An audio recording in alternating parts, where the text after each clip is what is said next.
The woman left behind. The wagon wheel shattered like a gunshot in the mud, and Eleanor Whitford knew, with the cold certainty that comes just before disaster, that her husband wasn't coming back. Rain hammered the canvas above her infant son's cradle as James rode into the storm an hour ago, promising to hunt, taking their only horse and the lockbox that held everything they owned. The wagon master's lantern swung toward her through the downpour, and she saw it in his face before he spoke. The train couldn't wait. 200 souls or one woman with a baby. The choice had already been made. If you want to know whether Eleanor survived the Montana wilderness, whether justice found the man who abandoned her, and whether love can grow from the ruins of betrayal, stay with this story until the end. And please, leave a comment with your city so I can see how far Eleanor's journey travels. The storm had teeth. Eleanor felt them in the wind that clawed at the wagon canvas, in the rain that found every seam and gap, in the cold that crept through wool and skin until it settled in her bones. She held Thomas against her chest, his small body wrapped in every dry blanket she could find, and listened to the world tear itself apart outside. The wagon train had been moving since dawn, wheels churning through mud that sucked at every spoke and rim. They'd been making poor time for days, 15 miles when they should have covered 20, 12 when they needed 15. The weather had turned vicious 3 days out of Fort Benton, and the Missouri breaks offered no shelter, only endless rolling hills of grass and stone beneath a sky the color of old iron. When the wheel broke, Eleanor had been nursing Thomas, trying to keep him quiet so the other families wouldn't hear him fuss. The crack split the air like rifle fire, and the wagon lurched sideways, spilling her onto the rough plank floor. She caught herself on one arm, keeping Thomas cradled and safe, tasting blood where her teeth had cut her lip. James had been walking alongside, leading their horse. She heard him curse, saw him circle to examine the damage. The wheel had split clean through 2 spokes, the iron rim bent and useless. "How long to fix it?" she called through the canvas opening. He didn't answer right away. When he did, his voice carried an edge she'd learned to recognize over their 8 months of marriage, the tone that meant his mind was already moving toward an exit. Hours, maybe longer in this mud. The train can't wait for every broken wheel between here and the coast. He was already unhitching their horse, his movements quick and purposeful. "I'll ride ahead, see if I can find game. We'll need provisions if we're stuck here." Eleanor shifted Thomas to her shoulder, peering out through the rain. "James?" the wagon master said. "I know what he said." His hands worked the leather straps with practiced efficiency. "I'll be back before they miss us." But she saw him lift the small wooden lockbox from beneath the driver's seat, the one that held their money, the deed to her father's watch, the few pieces of jewelry she'd inherited from her mother, saw him secure it to the saddle with rope. "Why are you taking that? Safer with me than sitting in a broken wagon." He swung into the saddle, his hat pulled low against the driving rain. "Keep the boy quiet. I'll be back." He rode east, away from the train's direction of travel, and something in Eleanor's chest pulled tight and cold. The wagon master came 20 minutes later, his face grim beneath the brim of his hat, water streaming from his oilcloth coat. "Mrs. Whitford, I need you to understand our position." She understood before he finished speaking, understood from the way he wouldn't quite meet her eyes, from the set of his shoulders, from the fact that he'd come alone instead of bringing men to help repair the wheel. "We have 240 souls in this train, ma'am, 18 wagons. If this storm gets worse, and it will, we need to reach the Musselshell crossing before the river rises. That's another day's travel at best. My husband went to hunt. He'll be back soon." Something flickered in the wagon master's weathered face, pity, perhaps, or recognition. "Ma'am, I've led 11 trains across this territory. I've seen men ride off for a lot of reasons, and I've learned to know which ones come back." The words hit like stones. Eleanor pulled Thomas closer, feeling his small heart beat against her ribs. "You're leaving us." "I'm leaving the wagon. You and the child can ride with the Hendersons. They've got space in their rig. But we can't wait for the wheel to be fixed, and we can't wait for a man who—" He trailed off, rain dripping from his nose. "We can't wait, Mrs. Whitford. I'm sorry. Our supplies are in this wagon, everything we own. Take what you can carry, but we're moving out in 15 minutes. He left her there, in the tilted wagon, with the rain hammering overhead, and her son beginning to fuss with hunger. She tried to think, tried to plan, but her mind kept circling back to James's face as he'd ridden away. The relief in it, the freedom. 8 months married, and she'd spent most of them learning the architecture of his lies. The courtship had been brief. She was 23, teaching school in St. Louis, caring for her aging father in a boarding house that smelled of cabbage and coal smoke. James Whitford had been handsome, charming, full of talk about Oregon and opportunity and the life they'd build together. Her father had died 2 weeks before the wedding, leaving her alone in the world except for this man who promised her everything. She'd believed him because she'd needed to, because the alternative was a future teaching other people's children while her own youth drained away in rented rooms and borrowed dreams.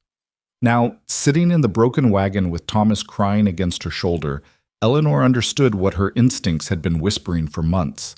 James Whitford was the kind of man who collected futures the way other men collected debts, and when the payment came due, he simply moved on to the next mark.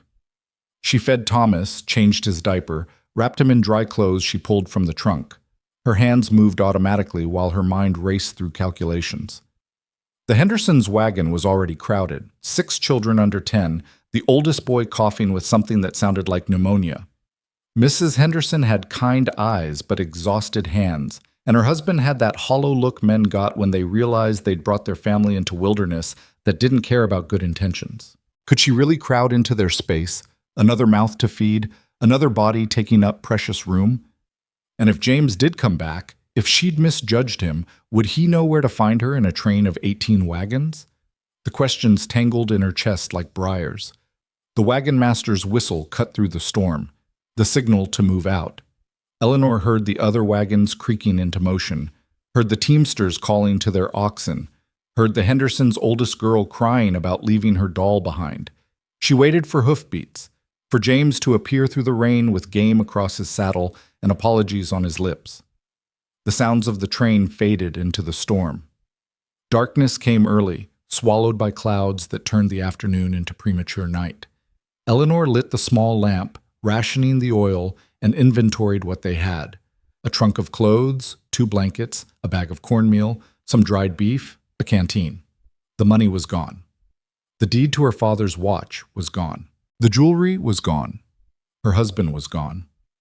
Thomas slept fitfully, waking every hour to nurse, his small face scrunched with discomfort. The wagon offered some shelter from the rain, but the wind found every gap, and the temperature was dropping. Eleanor wrapped herself around her son, sharing what warmth her body could provide, and tried not to think about what would happen when the lamp oil ran out, when the food ran out, when the storm finally tore the wagon canvas apart.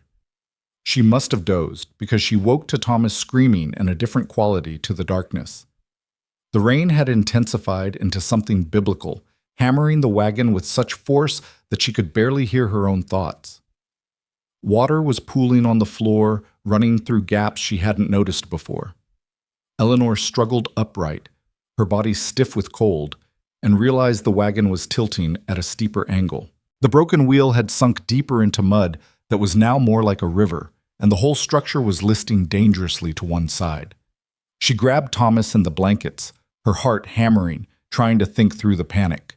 If the wagon tipped, if it rolled, they could be crushed beneath it. But outside was only darkness and storm and wilderness that stretched for hundreds of miles in every direction. The canvas tore with a sound like ripping cloth, and suddenly rain was pouring in, soaking everything, turning the wagon bed into a shallow pool. Eleanor clutched Thomas to her chest and made for the opening, knowing only that they couldn't stay inside something that was actively trying to kill them. The mud grabbed at her boots the moment she stepped down. It was knee-deep, thick as porridge, and the rain was falling so hard she couldn't see more than a few feet in any direction. The wagon lurched behind her, groaning as it settled deeper, and she staggered away from it, terrified it would topple and trap her beneath. Where could she go? There was no shelter, no landmark, nothing but darkness and water and the howling wind. Thomas was screaming now, his cries barely audible over the storm, and Eleanor felt something break loose in her chest. Not panic, but a clarity born of absolute desperation. She would not let her son die in the Montana mud because a man had chosen money over family. She would not let this storm, this wilderness, this whole vast uncaring territory decide their fate. She turned in a slow circle, rain streaming down her face, looking for anything. A rise in the land, a cluster of rocks, a tree that might offer protection, and saw a light. At first she thought she'd imagined it, a trick of lightning or exhaustion. But no, there it was again, steady and golden, bobbing through the darkness like a star fallen to earth. A lantern. Someone was coming. Hope and terror warred in her chest. Stories of what happened to women alone in the wilderness flooded her mind. Stories she'd heard whispered in boarding houses and read in newspapers back when the world had been civilized and distant from this brutal reality. But Thomas was still screaming, and the cold was stealing the feeling from her feet, and she had run out of choices. The light drew closer, and behind it emerged a figure on horseback, a man in a long coat, hat pulled low, features obscured by rain and shadow. He stopped 15 feet away, and for a long moment neither of them moved. Eleanor stood there in the mud, soaked to the skin, holding her crying infant, and waited for whatever came next. The man dismounted, moving carefully, keeping his hands visible. "You're from the wagon train." It wasn't a question. His voice was rough but not unkind, with the flat vowels of someone who'd grown up far from cities. "They left us." Eleanor had to shout over the storm. "The wheel broke. They couldn't wait." "Us?" He stepped closer, and the lantern light caught his face, weathered, early 40s perhaps, with the kind of features that came from mixed heritage and hard living. His eyes were dark and steady, assessing the situation with the quick efficiency of someone who'd made a lot of decisions in bad weather. "My son and me." He looked past her to the tilting wagon, taking in the broken wheel, the torn canvas, the hopeless angle of the whole enterprise. When his gaze returned to her, something had shifted in it. "Your husband?" "Rode off to hunt. Hours ago." The man nodded slowly, as if this confirmed something he'd already suspected. "You can't stay here. Wagon's going to roll within the hour, and this draw will flood when the real rain hits." "This isn't the real rain?" A ghost of something that might have been humor touched his mouth. "Ma'am, this is just the warning. The real storm is still building east. You've got maybe an hour before this whole area becomes a river." Eleanor felt her knees weaken. "What do I do?" He studied her for another long moment, and she saw the calculation in his eyes. The weighing of risk and burden, of obligation and survival. Whatever he decided would determine whether she and Thomas lived or died. The power of it sat between them like a third presence in the storm. "My ranch is 2 miles west. You and the boy can shelter there until this blows over." "I can't. I don't even know your name." "Caleb Monroe." He moved to his horse, a big bay that stood steady despite the storm, and began adjusting the saddle. "And you can't do a lot of things, ma'am, but dying in the mud doesn't have to be one of them." He was right, and they both knew it. Eleanor looked back at the wagon one last time, at everything she owned disappearing into the Montana darkness, and made her choice. "My name is Eleanor Whitford. This is Thomas. He's 6 months old." "Can you ride?" "Not well. Not with him." Caleb swung back into the saddle, then reached down. "Give him to me." Everything in her resisted, handing her child to a stranger in the middle of a storm, trusting his life to unfamiliar hands. But Thomas was crying with cold and fear, and her arms were shaking with exhaustion, and there was no good choice left, only the least terrible one. She passed Thomas up, watching as Caleb tucked him inside his coat with practiced efficiency, securing the bundle against his chest with one arm. "Now you," he said, extending his free hand. Eleanor grabbed it and felt herself hauled upward with surprising strength. She landed awkwardly behind the saddle, nearly sliding off the other side before Caleb's hand steadied her. "Hold on to my belt. Don't let go, no matter what." She wrapped her arms around his waist, feeling Thomas's small form pressed between them, and held on as Caleb turned the horse west into the driving rain. The ride was nightmare and salvation mixed together. The horse picked its way through darkness and mud, Caleb guiding it with small shifts of weight and quiet words she couldn't hear over the storm. Eleanor clung to him, her face pressed against his back, trying to keep her seat on the rain-slicked leather.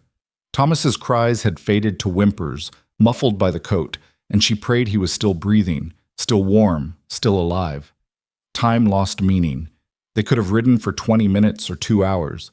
Eleanor had no way to measure it except in the growing numbness of her hands and the desperate ache in her legs from gripping the horse. Then, through the rain, she saw shapes emerging, buildings, fences, the solid geometry of human construction in the wilderness. A barn loomed up on their left, and Caleb guided the horse toward it, dismounting before they'd fully stopped. "Inside, Visis," he said, reaching up for Thomas first, then offering his hand to Eleanor. She half fell from the saddle, her legs buckling when they hit solid ground. Caleb caught her with his free arm, keeping her upright while he pushed open the barn door and guided her into darkness that smelled of hay and horses and blessed dryness. He set the lantern on a hook, then carefully extracted Thomas from his coat. The baby was quiet now, his eyes wide and solemn in the lamplight, and when Caleb passed him back to Eleanor, she felt the warmth still radiating from her son's small body. "He's all right?" "Just scared, like his mother." Caleb was already moving, pulling saddle and tack from the horse with efficient movements. "There's a house through that door. Get yourselves inside and dry. I'll be there shortly." Eleanor hesitated, suddenly aware that she was about to enter a stranger's home, that she knew nothing about this man except that he'd chosen to help when he could have ridden past. "Why?" The question emerged before she could stop it. "Why did you come looking?" Caleb paused in his work, his hands still on the saddle. "Saw the train pass my fence line this afternoon. Counted the wagons. Counted them again an hour later on the way back. They were one short. You went looking for the missing wagon. Went looking to see if someone needed help." He resumed his work, not meeting her eyes. "Turns out someone did. Now get inside before you both catch your death." The house was small but solid. Log walls chinked against the wind, a stone fireplace that radiated blessed heat, simple furniture that looked handmade but sturdy. Eleanor stood dripping on the wooden floor, unsure what to do or touch, holding Thomas against her soaked dress. A woman's coat hung on a peg by the door. Women's curtains framed the windows. A delicate china cup sat on the mantel beside rougher pottery mugs. Eleanor's stomach clenched. A wife. Of course there was a wife. Caleb came through the door, carrying her sodden trunk. He set it near the fire, then glanced around the room, seeing where her gaze had landed. "My wife died 3 years ago. Fever took her between one sunrise and the next." His voice was matter-of-fact, reporting information without asking for sympathy. "There's a bedroom through that door. Used to be ours. You and the boy take it tonight. I'll sleep out here." "Mr. Monroe, I can't." "You can and you will, because arguing about it wastes heat and time, and your son needs both." He moved to a chest, pulling out folded fabric. These were Sarah's. She was about your size. Get out of those wet clothes before pneumonia gets a vote in this conversation. He thrust the bundle into her arms. A nightgown, wool stockings, a heavy shawl, then turned his back and busied himself building up the fire. Eleanor stood frozen for a moment, overwhelmed by kindness from a stranger who owed her nothing, given freely without calculation or expectation. It had been so long since anyone had helped her without wanting something in return that she'd forgotten what it felt like. "Thank you," she whispered. Caleb didn't turn around. "Thank me by getting warm." The bedroom was small and spare. A bed with a thick quilt, a washstand with pitcher and basin, pegs on the wall for clothes. Everything was clean but worn, well-maintained but clearly unused except for the purpose of maintenance itself. Eleanor peeled off her wet clothes with shaking hands, then stripped Thomas down and rubbed him briskly with a dry towel she found folded on the washstand. His skin was pink and healthy beneath the dirt and rain, and when she checked him over, everything seemed whole and unharmed. He nursed hungrily while she changed into the borrowed nightgown, and the simple animal comfort of it, warmth, dryness, her child fed and safe, brought tears she'd been holding back since James rode away. She let herself cry quietly while Thomas nursed, let the fear and betrayal and desperate uncertainty of the last 6 hours pour out in silent sobs that shook her shoulders. Then she wiped her face, wrapped her son in the shawl, and carried him back to the main room. Caleb had set a pot of something on the stove. Soup, by the smell of it. He'd also spread her wet clothes near the fire to dry, arranging them with an efficiency that spoke of long practice doing such tasks alone. Sit, he said, gesturing to one of two chairs at the simple table. You need food. I can help. You can sit down before you fall down. He ladled soup into a bowl, something with beans and meat and vegetables, thick enough to stand a spoon in. When's the last time you ate? Eleanor had to think about it. Yesterday morning? Maybe. He set the bowl in front of her, then returned with a cup of water and a thick slice of bread. Eat slow. Your stomach won't thank you for rushing. She obeyed, taking small bites while Thomas dozed against her shoulder. The soup was simple but good, seasoned with salt and something herbal she couldn't identify. Each spoonful brought a little more warmth, a little more clarity, until she felt almost human again. Caleb ate standing up, leaning against the counter, watching the storm through the window. Now that they were both inside and dry, Eleanor could see him more clearly. Tall, lean in the way men got from hard work rather than deliberate effort, with broad shoulders and calloused hands. His face had the weathered quality of someone who spent most of their time outdoors, carved by sun and wind into something past handsome but not without appeal. There was silver threading through his dark hair at the temples, and a scar ran along his left jawline, old enough to have faded to white. How did you know where to find us? She asked. Didn't, exactly. But wagon trains follow the same routes, and there's only so many places a wagon breaks down between here and Fort Benton. I rode the likely spots until I found you. You could have been killed in that storm. He shrugged. Could have been killed 100 times in this territory. Hasn't happened yet. Still, you risked your life for strangers. I risked a cold ride for someone who needed help. He turned from the window, his expression unreadable. Not the same thing. Eleanor studied him, trying to understand what manner of man rode into deadly storms to rescue people he'd never met. In her experience, men did things for reasons, for money, for pride, for leverage. But Caleb Monroe had asked for nothing, expected nothing, offered everything he had without hesitation. It made her profoundly uneasy. My husband, she said carefully, took our money when he rode off. Everything we had. I can't pay you for this. Didn't ask you to. What do you want then? The question came out harsher than she'd intended, born from 8 months of learning that every kindness had a price. Caleb's expression didn't change, but something shifted in his eyes, recognition, perhaps, of what it meant that she had to ask. I want you and your son to be warm and dry and safe until this storm passes. After that, you can go wherever you need to go. He set his empty bowl in the basin. But right now, what I want is for you to finish eating and get some sleep. We can talk about the rest in daylight. He moved toward the door, pulling on his still damp coat. Where are you going? Check the horses. Make sure the barn roof is holding. I'll be back shortly.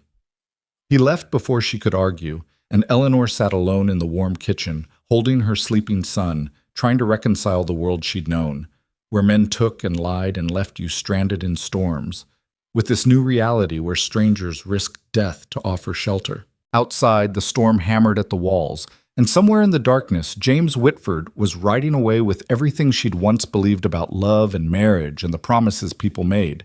But here, in this small ranch house in the Montana Territory, Eleanor Whitford held her son close and tasted soup flavored with salt and kindness, and felt something she hadn't felt since before her father died. She felt the possibility of hope. When Caleb returned an hour later, shaking rain from his coat and adding wood to the fire, Eleanor was still sitting at the table, unable to quite make herself move toward the bedroom and sleep.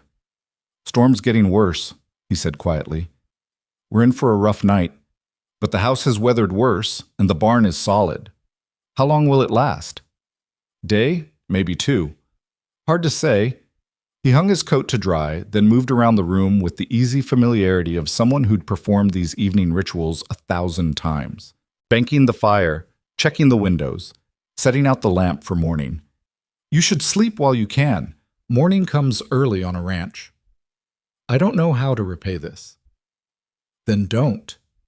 He paused, meeting her eyes in the lamplight. Mrs. Whitford, I've lived in this territory for 15 years. I've seen what happens to people the wilderness decides to test. Sometimes they survive, sometimes they don't, but it's rarely about what they deserve. You needed help. I could give it. That's the whole calculation. Where I come from, nobody does anything without expecting something back. Then maybe you're not where you come from anymore. He gestured toward the bedroom. Get some rest. Tomorrow you can start figuring out what comes next. Eleanor carried Thomas to the bedroom and laid him carefully in the center of the big bed, building a nest of pillows and blankets around him so he couldn't roll. Then she climbed in beside him, pulling the heavy quilt over them both, and listened to the storm rage outside walls that, for tonight at least, were keeping them safe. Through the door, she could hear Caleb moving around the main room, settling in for the night. The sounds were domestic, ordinary, almost peaceful, and Eleanor realized with a start that she couldn't remember the last time she'd felt this safe in the presence of a man. James had been charming, but there had always been an edge to it, a performance quality that made rest impossible. Even in their marriage bed, she'd never quite been able to let down her guard. But here, in a stranger's house, listening to Caleb Monroe prepare for sleep in the next room, Eleanor found herself relaxing despite everything. Her body recognized what her mind was still learning. She was safe here. Thomas was safe here. For tonight, that was enough. She closed her eyes and let exhaustion pull her under, into dreams of storms and broken wagons and hands reaching through darkness to pull her toward solid ground. Morning arrived not with sunshine, but with a different quality of gray, lighter, softer, the storm's fury spent into steady rain.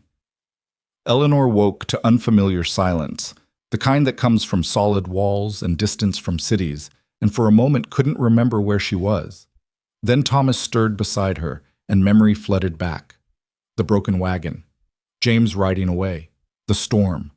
Caleb Monroe materializing from darkness like an answer to a prayer she hadn't known how to speak. She dressed quickly in her own clothes, now dry and stiff from hanging by the fire, and carried Thomas into the main room. Caleb was already up, coffee brewing on the stove, the smell of it rich and bitter in the cool morning air. "There's bread in the box," he said without turning around. "Butter's in the crock by the window. Help yourself." Eleanor shifted Thomas to one hip and moved to the simple cupboard, finding what she needed with the awkwardness of someone navigating another woman's kitchen.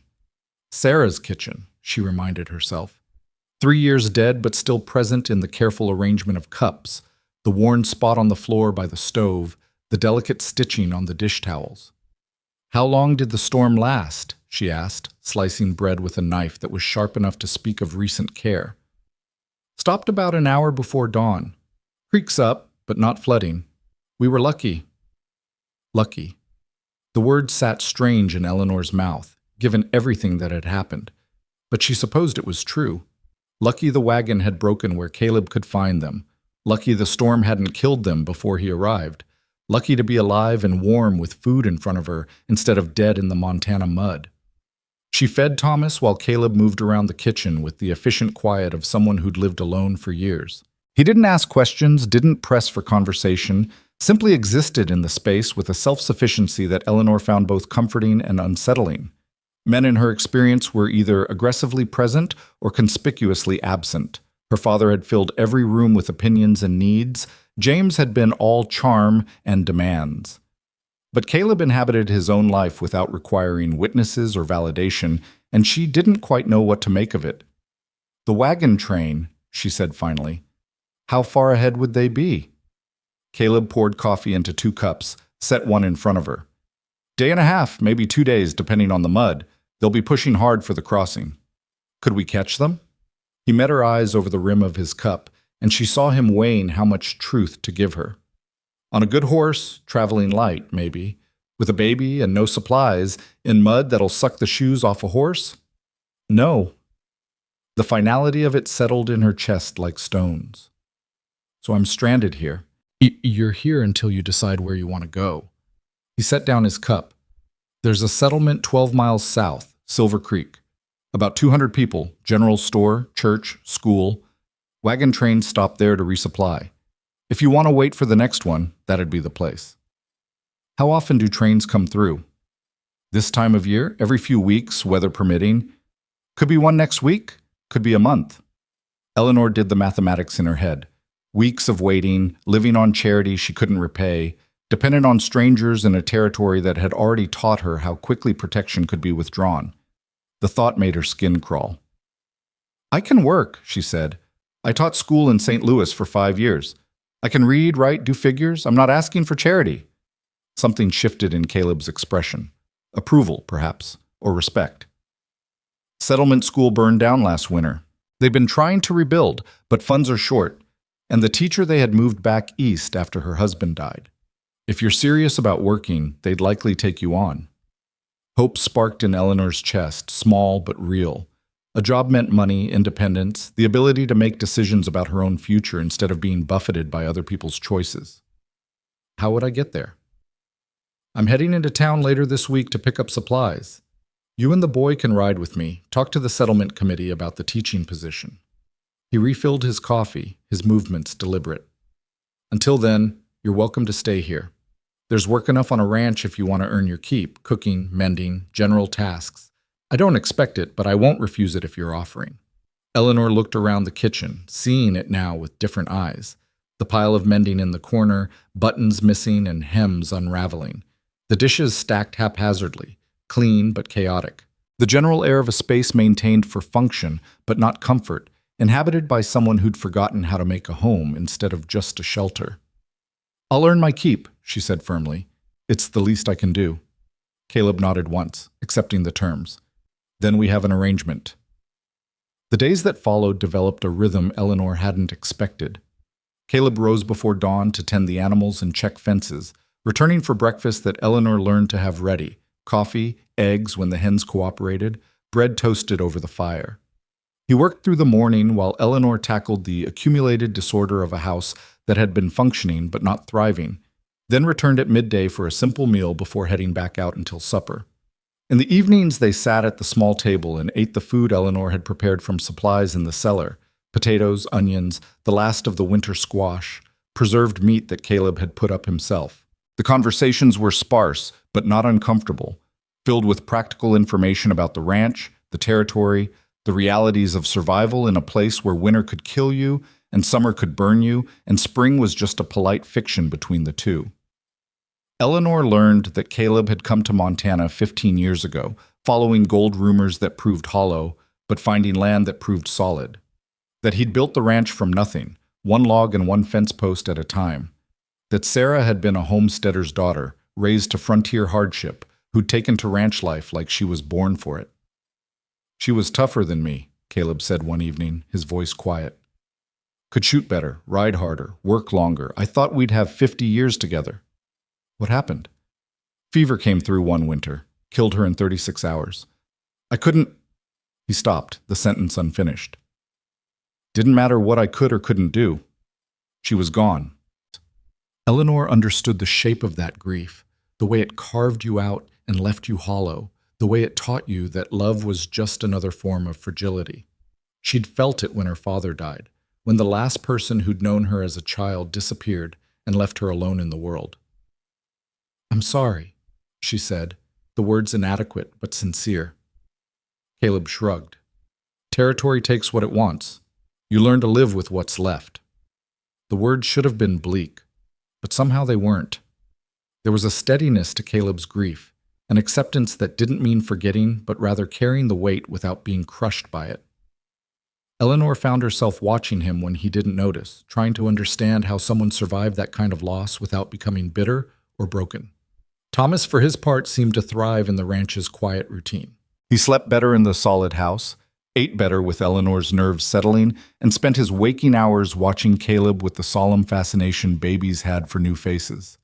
Caleb, in turn, treated the child with the same practical kindness he showed everything else, holding him when Eleanor needed her hands free, talking to him in the same even tone he used with the horses, once even walking the floor with him at 2 a.m. when Thomas woke fussing and Eleanor was too exhausted to rise.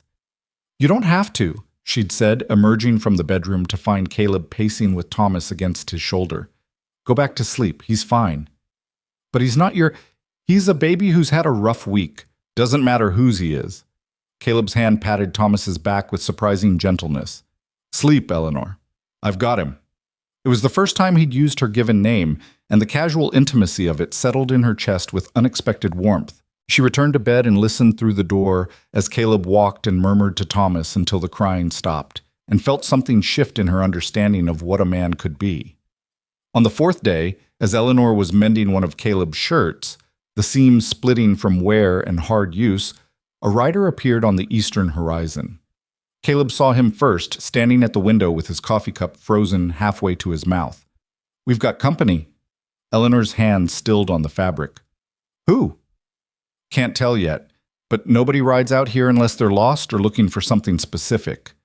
The rider approached slowly, picking his way through the mud, and as he drew closer, Eleanor felt her stomach drop. She recognized the horse before she recognized the man, a rangy sorrel with 3 white stockings, distinctive enough to be unmistakable. It was one of the horses from the wagon train, and the rider was someone she'd seen before, though she'd never learned his name, a younger man, maybe 25, who'd helped her husband load supplies back in Fort Benton. Caleb stepped out onto the porch, his posture relaxed but alert. Eleanor followed, holding Thomas, her heart hammering. The rider reined in 20 feet from the house, his gaze moving from Caleb to Eleanor with an expression that was difficult to read. "Mrs. Whitford." "Mr. Porter," she said, the name coming back to her suddenly. "What are you doing here?" "Looking for you, actually. Wagon master sent me back to check on you once the storm cleared. Make sure you survived." His attention shifted to Caleb. "Didn't expect to find you'd already been rescued." "Mr. Monroe found us during the storm," Eleanor said. "We would have died without his help." Porter nodded slowly, something calculating in his eyes. "That was fortunate. Real fortunate." He dismounted, moving with the easy confidence of someone used to being welcome. "Any word from your husband?" The question landed like a slap. Eleanor felt her face heat. "No." "Figured as much. Man who rides off in a storm like that." Porter shook his head. "Well, some men aren't built for the responsibilities they take on." Caleb's voice was mild but carried an edge. "You rode 12 miles in bad mud to deliver condolences?" "Rode 12 miles to fulfill my obligation to a member of our train." Porter's smile didn't quite reach his eyes. "But since I'm here, I should let Mrs. Whitford know she's got options. The wagon master said if she wanted to rejoin the train, we could make space, but we're camped at Musselshell Crossing for repairs. Be there another 3 days at least." Eleanor's pulse quickened. The train. Her original destination, the future she'd planned before everything fell apart. "That's kind of him," she managed. "Of course, there'd be the matter of expenses, feeding an extra mouth, taking up space in someone's wagon. Normal fee for a passenger is $50 to Oregon." "I don't have $50. My husband took everything when he left." Porter's expression turned sympathetic in a way that made Eleanor's skin crawl. "Well, now that is a problem. But I'm sure we could work something out. A woman with your education, your refinement. There's always ways for resourceful people to manage expenses." The implication hung in the air like smoke. Eleanor felt Caleb go very still beside her. "I think," Caleb said quietly, "you've delivered your message, Mr. Porter. Safe travels back to your train." Porter's smile hardened. "Just trying to help a lady in distress. No need to be unfriendly about it." "Wasn't being unfriendly. I'm being clear. Mrs. Whitford is under my protection while she's on my land. If the wagon master has legitimate business to discuss, he can ride out here himself. But you've said your piece, and now it's time for you to leave." For a moment, Eleanor thought Porter might argue. His jaw tightened, and his hand drifted toward the gun at his hip. A gesture so casual it might have been unconscious, but Caleb noticed. His own posture shifted subtly, weight balanced, hands loose at his sides. "No offense meant," Porter said finally, raising his hands in a gesture of peace. "Just doing my Christian duty." "Noted. Now, do it somewhere else." Porter remounted with deliberate slowness, making it clear he was leaving by choice rather than compulsion. "Mrs. Whitford, if you change your mind about rejoining the train, we'll be at the crossing through Friday. After that, you're on your own." He rode off without waiting for a response, and Eleanor watched him go with a mixture of relief and unease. When he disappeared over the rise, she turned to find Caleb watching her with an unreadable expression. "I didn't ask him to come," she said. "I know. And I wasn't going to." "Whatever he was implying, I know that too." Caleb's voice was gentle. "Eleanor, You don't owe me explanations. But you should know that men like Porter are common enough in this territory. They see women alone and think it means women available. Best to make your position clear early. What is my position? The question emerged before she could stop it, raw and uncertain. What was she to Caleb Monroe? Guest? Burden? Employee? Something else she didn't have words for? Caleb met her eyes steadily. You're someone who needed help and got it. That's all. But while you're here, you're under this roof, and that means something. Means you're not alone, not unprotected, not available for whatever arrangements men like Porter want to propose. And after? When I leave for Silver Creek? Then you'll be the new school teacher, and you'll have a reputation and a position of your own. Different kind of protection, but protection all the same. He gestured toward the house. Come on, coffee's getting cold and there's work to do. They went inside, but Eleanor's mind kept circling back to Porter's visit, to the implications of his offer, to the reality of what her life could have been if Caleb hadn't found her in that storm. She'd been so focused on survival that she hadn't fully processed how precarious her position was. Alone, penniless, with a baby, in a territory where women were scarce and men's intentions weren't always honorable. That night, after supper, as they sat by the fire with Thomas asleep in the bedroom, Eleanor found herself asking the question that had been building all day. Why did you really come looking for us? Caleb looked up from the harness he was mending. Told you. Train was short a wagon. But you didn't know me. Didn't know if I was worth the risk. Didn't need to know you. Needed to know someone might be in trouble. He set down his work. Eleanor, I've seen what this territory does to people who get left behind. Seen the graves, seen the remains. If there was a chance someone was alive and stranded, I couldn't just sit here drinking coffee and pretending I didn't know. Most people would have. Then most people are fine with living in a world where children die in storms because nobody thought it was their business to check. His voice was quiet but firm. I'm not fine with that. Never have been. Eleanor studied him in the firelight, this man who'd rearranged his life to shelter strangers, who asked for nothing in return, who seemed to operate from some internal code that had nothing to do with profit or recognition. In St. Louis, she would have been suspicious of such behavior. But here, watching Caleb's hands work the leather with patient skill, she found herself believing that some people really did help simply because they could. I'll pay you back, she said.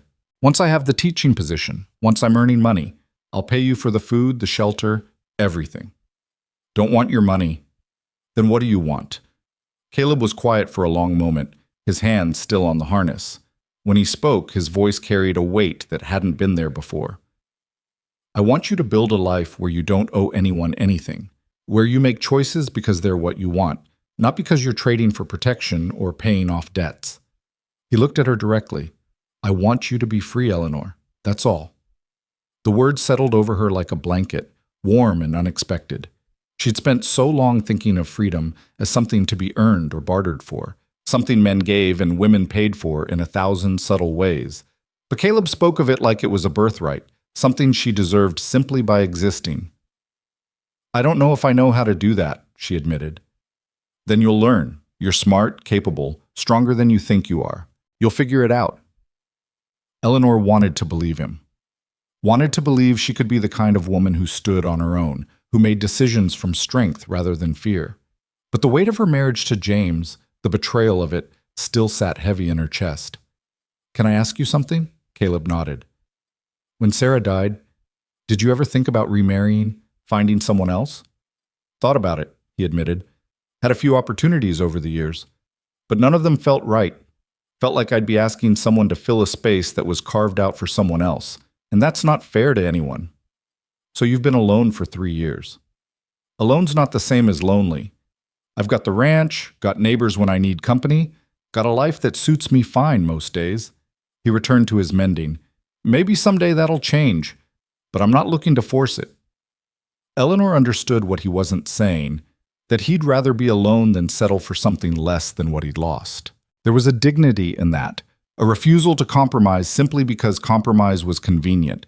They sat in companionable silence while the fire burned low, and Eleanor found herself thinking about the future she'd imagined when she married James. She'd pictured a home in Oregon, children, respectability, security. All the things she'd been raised to want, all the markers of a successful woman's life. But that future had been built on lies, and it had crumbled the moment James rode away with their money. Now sitting in Caleb Monroe's quiet ranch house, watching him work leather by firelight while her son slept safe in the next room, Eleanor found herself imagining a different kind of future. One where she taught other people's children and earned her own money and made her own decisions. One where she answered to no one but herself. It terrified her. It thrilled her. It felt like standing at the edge of something vast and unknown. "Caleb?" she said softly. "Thank you for everything, but especially for treating me like I'm capable of handling my own life." He looked up, and in his dark eyes she saw understanding of what it meant to be underestimated, to have your strength questioned, to be offered help that came with hooks attached. "You are capable," he said simply. "Don't let anyone convince you otherwise." The next morning brought a visitor of a different kind. Eleanor was hanging laundry, Caleb's shirts and her own dresses, Thomas's small garments that looked impossibly tiny strung on the line, when she heard the sound of wheels and looked up to see a wagon approaching. A woman sat on the driver's bench, handling the reins with easy competence, a large basket beside her. She was perhaps 50, with iron gray hair pulled back severely and the kind of face that came from decades of frontier life, weathered but not unkind, with sharp eyes that missed nothing. Caleb emerged from the barn, wiping his hands on his pants. "Mrs. Garrett, wasn't expecting you. Figured you wouldn't be. But news travels fast in this territory, and when I heard you'd taken in a stranded woman and baby, I thought I'd come see for myself." The woman's gaze moved to Eleanor with frank assessment. "I'm Martha Garrett, run the general store in Silver Creek." Eleanor set down the laundry basket. "Eleanor Whitford. It's nice to meet you." Whitford, that was the name Porter mentioned when he came through yesterday. Said he'd found you here, all cozy with Caleb. Martha's tone was neutral, but her eyes were sharp. Course, Porter's got a mouth that runs faster than his brain, so I wanted to get the truth of things before the gossip got too far ahead of the facts. Eleanor felt her face heat. "It's not what he implied. Mr. Monroe rescued me from the storm. That's all." "That's what I figured, knowing Caleb. But folks talk, and in a settlement the size of Silver Creek, talk matters." Martha climbed down from the wagon with surprising agility. "Brought you some things, proper women's clothes, supplies for the baby, some food items. Figured you lost everything when you got separated from the train." "I can't accept—" "You can and you will, because I'm not hauling this all back to town." Martha pulled the basket from the wagon. "Besides, these are practical matters. Can't have the new schoolteacher looking like a refugee when she meets the settlement committee." Eleanor blinked. "How did you know about that?" "Honey, Caleb sent word 3 days ago that he might be bringing a qualified teacher to town. The committee's been beside themselves with excitement ever since." Martha carried the basket toward the house. "Now let's see what we're working with." Inside, Martha unpacked the basket with brisk efficiency. 2 practical dresses in dark colors, a good wool shawl, undergarments that had clearly been worn but were clean and serviceable, several cloth diapers for Thomas, a small stuffed rabbit, and a wrapped bundle that turned out to be fresh bread and butter. "The dresses were my daughter's," Martha explained. "She moved to Denver last year, married a banker, left half her wardrobe behind. You look about her size." "Mrs. Garrett, I don't know how to thank you." "Don't thank me.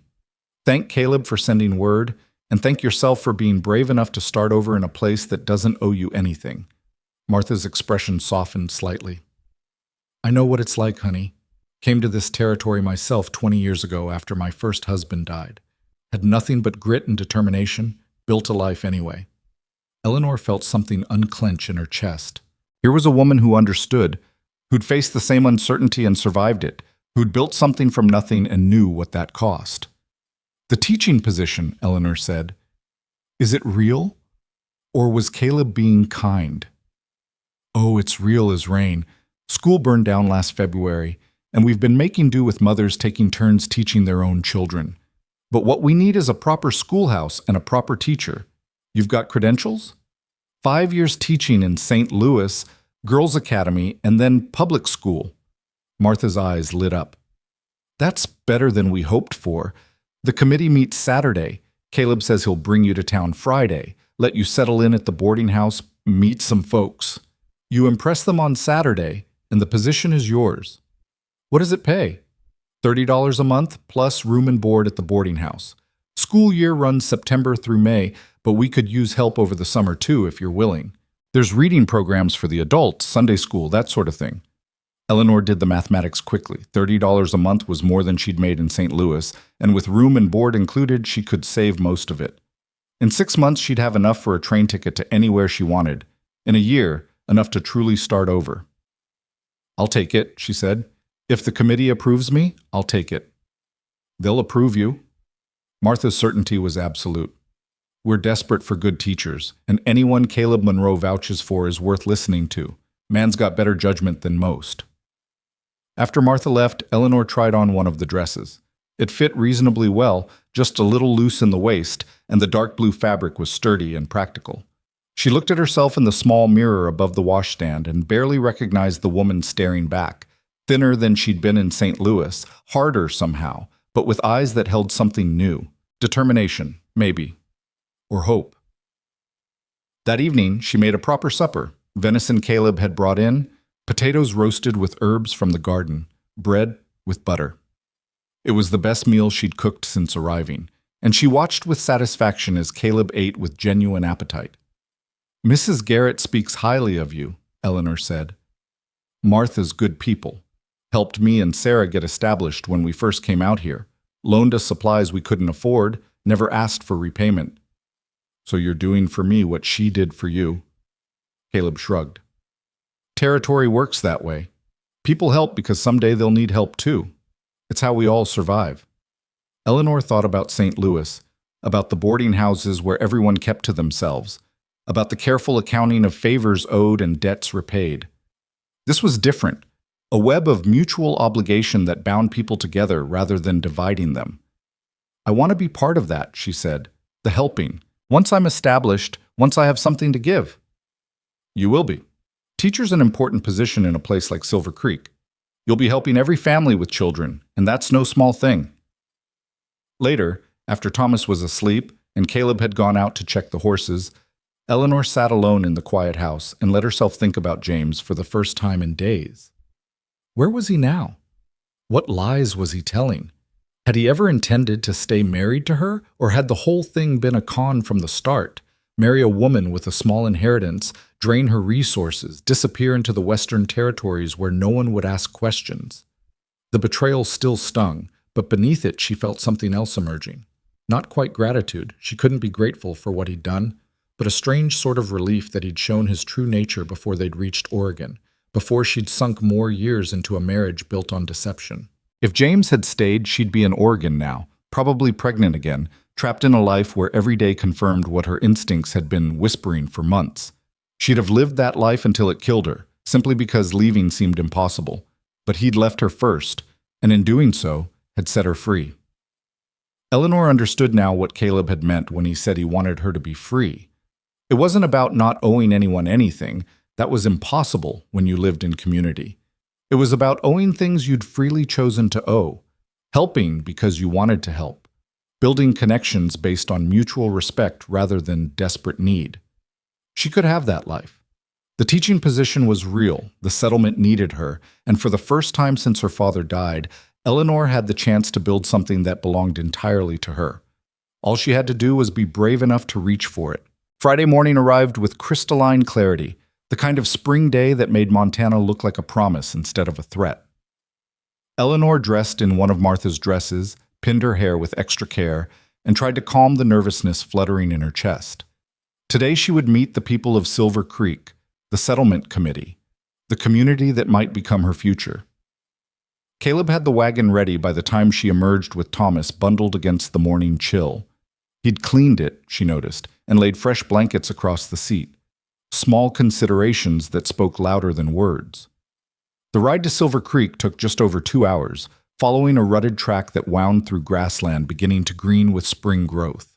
Caleb drove with easy competence while Eleanor held Thomas and watched the landscape unfold. She'd expected wilderness, isolation, but instead saw signs of human presence everywhere. Fence lines in the distance, smoke from homestead chimneys, cattle grazing on hillsides.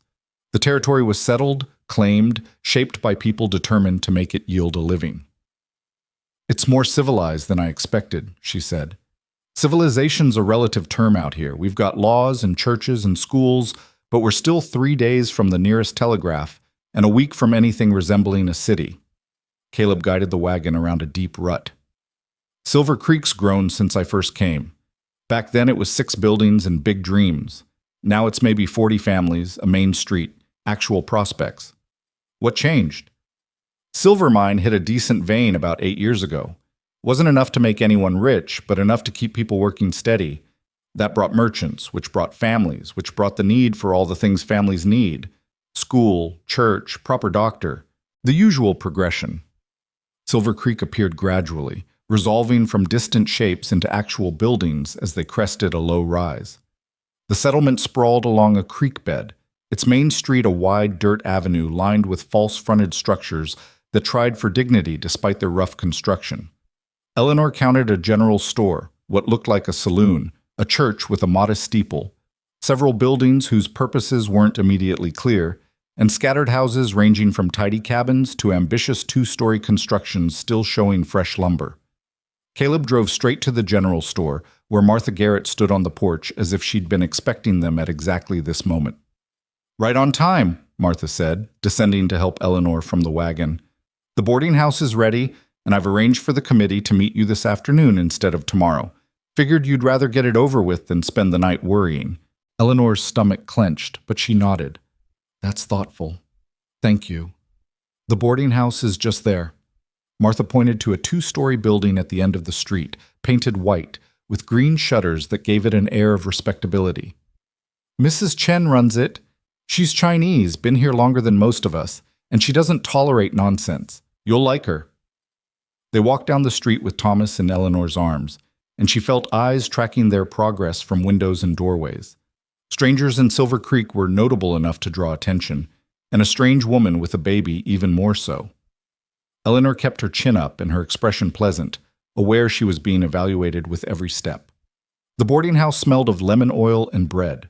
Mrs. Chen appeared from the kitchen, a compact woman in her 50s with graying hair pulled back severely, and eyes that assessed Eleanor with the same thorough attention Martha had shown. "You are the teacher," she said, not a question. "I hope to be." "Eleanor Whitford." "Sarah Chen, the room is ready. No men, no drinking, no fighting. You pay on time or you leave. Understand?" "Yes, ma'am." "Good. Come." Mrs. Chen led them upstairs to a modest room overlooking the street.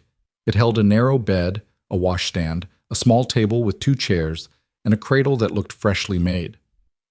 "For the baby," Mrs. Chen said, noting Eleanor's surprise. "All children need a proper place to sleep." Eleanor felt her throat tighten. "Thank you. That's very kind." "Not kind. Practical.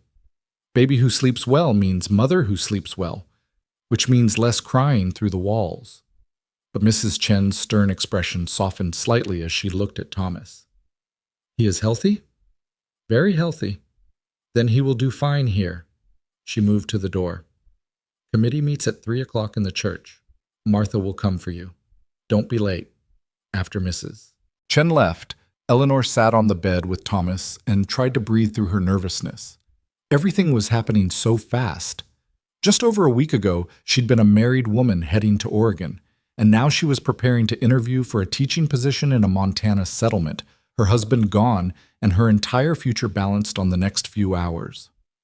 Caleb appeared in the doorway, hat in hand. "How's the room?" "Perfect. More than I expected." Eleanor looked up at him. "Will you be at the meeting this afternoon?" "If you want me there." "I do. I know I need to stand on my own, but—" She trailed off, unsure how to articulate the comfort his presence provided. "I'll be there," Caleb said simply.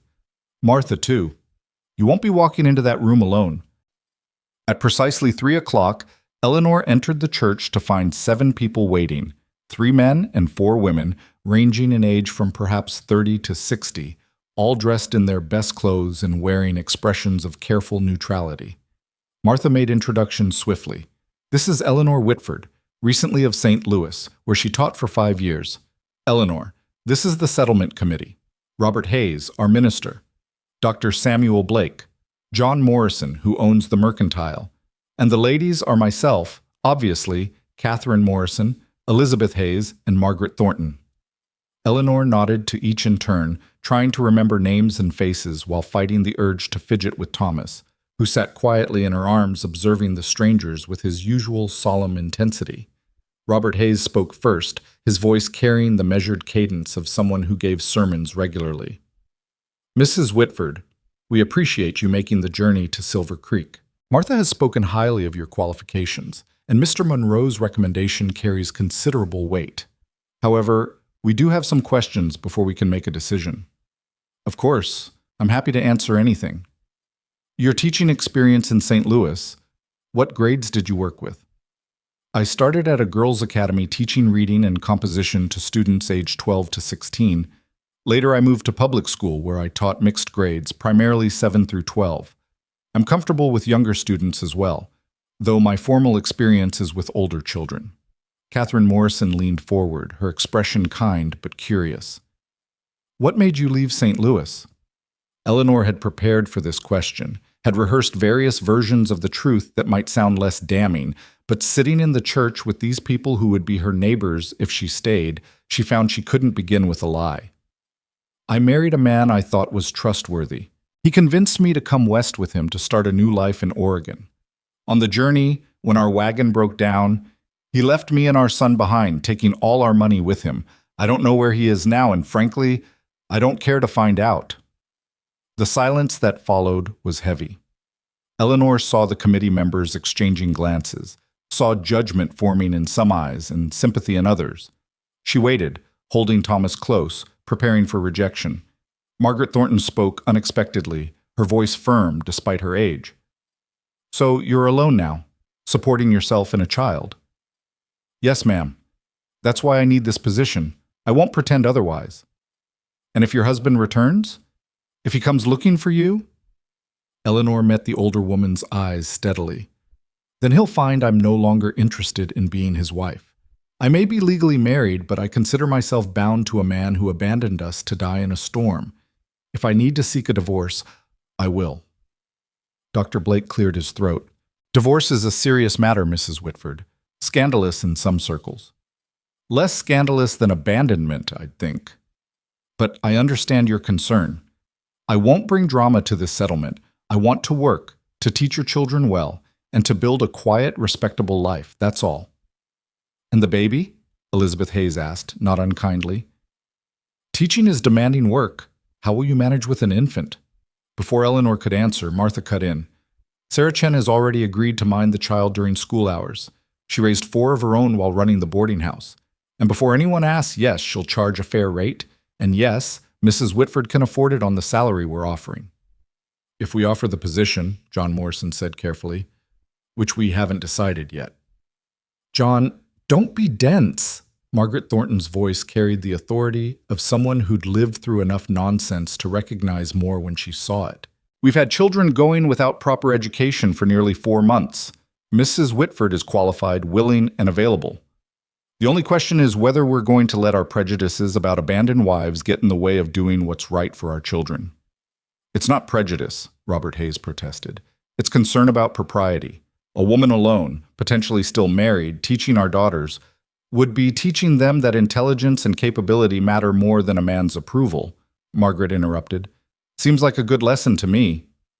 The debate continued, polite but pointed, while Eleanor sat and tried not to let her desperation show. She focused on Thomas, on keeping her breathing steady, on maintaining the composure that might convince them she was stable enough for the responsibility they were considering. Finally, Caleb spoke from his position near the back of the room. He'd been so quiet, Eleanor had almost forgotten he was there. I've known Mrs. Whitford for just over a week, he said, his voice cutting through the discussion.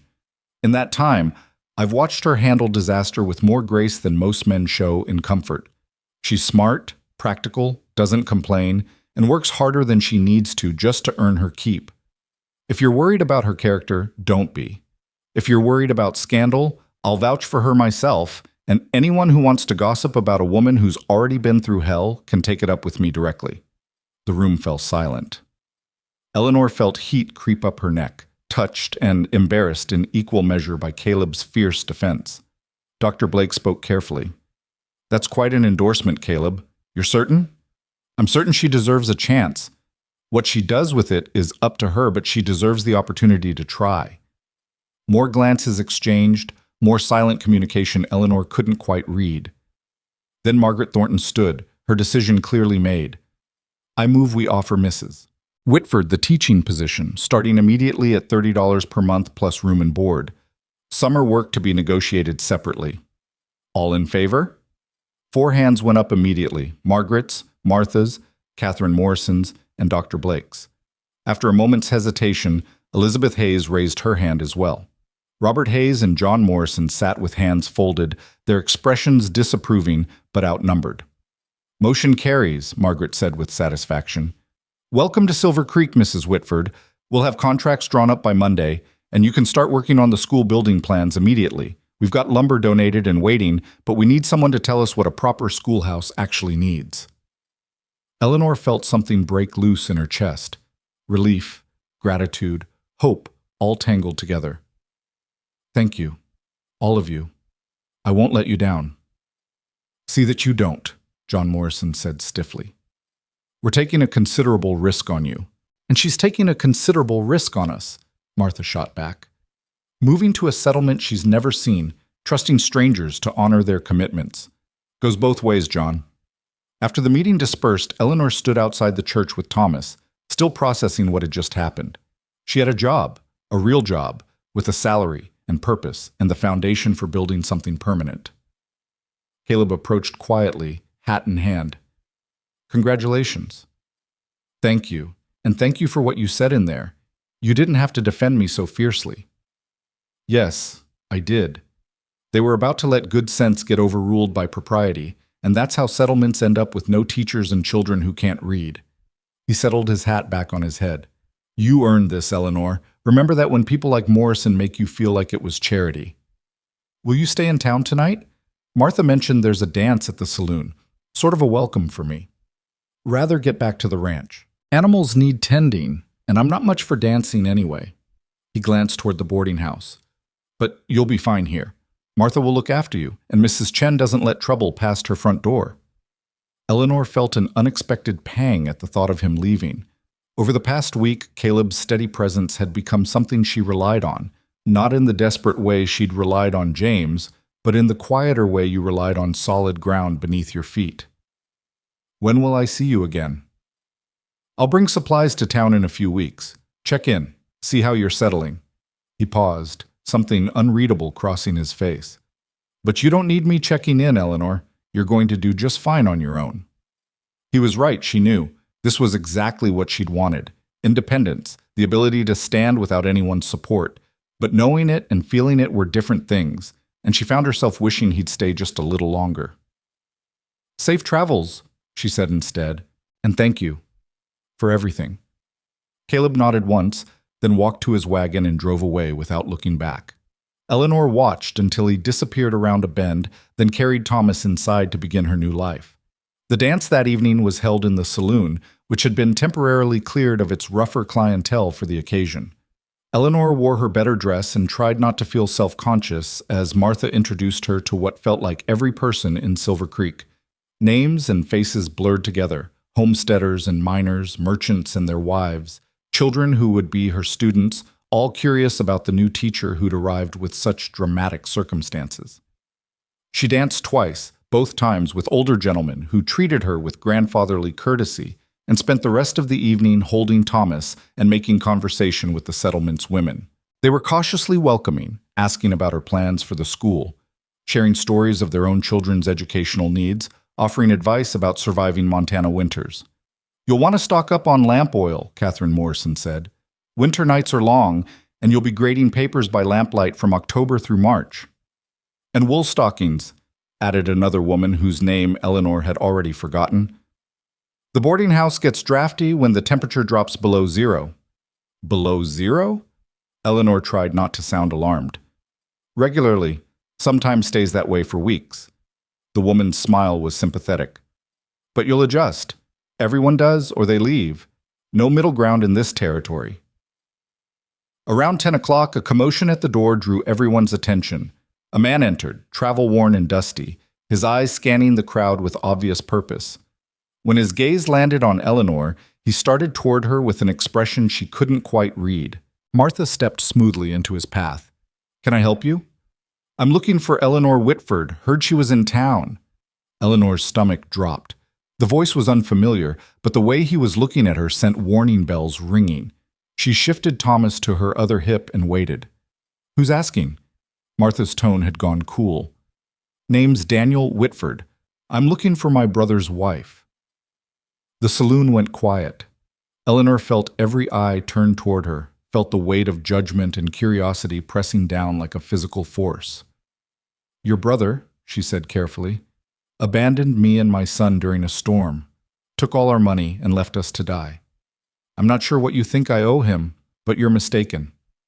Daniel Whitford stepped around Martha, though she kept herself between him and Eleanor with clear intent. He was younger than James, perhaps 25, with similar features but harder eyes. "James is dead," he said flatly. "Got thrown from his horse 3 days after he left you. Broke his neck. I've been tracking his movements, trying to settle his affairs." The words should have hit harder, should have carried grief or shock or something more than the strange numbness that settled over Eleanor's shoulders. James was dead. The man she'd married, the father of her child, was simply gone from the world. "I'm sorry for your loss," she said, and meant it, though not in the way Daniel probably expected. "Are you?" His voice carried an edge. "Because from what I've heard, you landed on your feet pretty quick, living with some rancher, now taking a job here. Doesn't seem like you're mourning much." Eleanor felt anger flare, hot and clean. "Your brother left me stranded with a 6-month-old baby in a wagon with a broken wheel during a storm that could have killed us both. He took every cent we had and rode away without looking back. If Mr. Monroe hadn't found us, Thomas and I would be dead too. So no, I'm not mourning. I'm surviving, which is more than James gave me the opportunity to do. James wasn't perfect, but he was family, and that baby is his son, which makes him my family too." The implication hung in the air like smoke. Eleanor pulled Thomas closer, protective instinct overriding everything else. "Thomas is my son. Your brother's name might be on some piece of paper somewhere, but James never acted like a father, never earned the right to that title. Still blood, though, still a Whitford." Daniel's expression hardened. "I've got rights, legal rights, and I'm not sure a woman alone is fit to raise a Whitford child properly." Dr. Blake stepped forward, his voice carrying professional authority. "Mr. Whitford, if you're suggesting what I think you're suggesting, you should know that this settlement takes care of its own. Mrs. Whitford is now a member of this community, and any legal challenges you want to bring will be met with considerable resistance." "I'm not challenging anything, just making sure my nephew is being raised right." "He's being raised by his mother who loves him and provides for him," Martha said sharply. "If that's not right enough for you, then I suggest you leave before you say something you'll regret." Daniel looked around the room, clearly calculating his odds against the united front forming against him. Whatever he saw must have convinced him to retreat because his posture relaxed slightly. "I'm not here to make trouble, just wanted to see the boy, make sure he's healthy, family concern." "He's healthy," Eleanor said. "As you can see. Now, if you'll excuse me, it's past his bedtime." She walked toward the door with as much dignity as she could muster, aware of Daniel's eyes tracking her movement. Martha and Dr. Blake flanked her like guards, making it clear that any attempt to follow would be met with immediate resistance. Back at the boarding house, Eleanor sat in her room with Thomas and tried to process what had just happened. James was dead. She was a widow. And apparently his family knew enough about what he'd done to come looking for answers. A knock at her door made her jump. "It's Martha. Can I come in?" Eleanor opened the door to find Martha carrying a tea tray, her expression grim.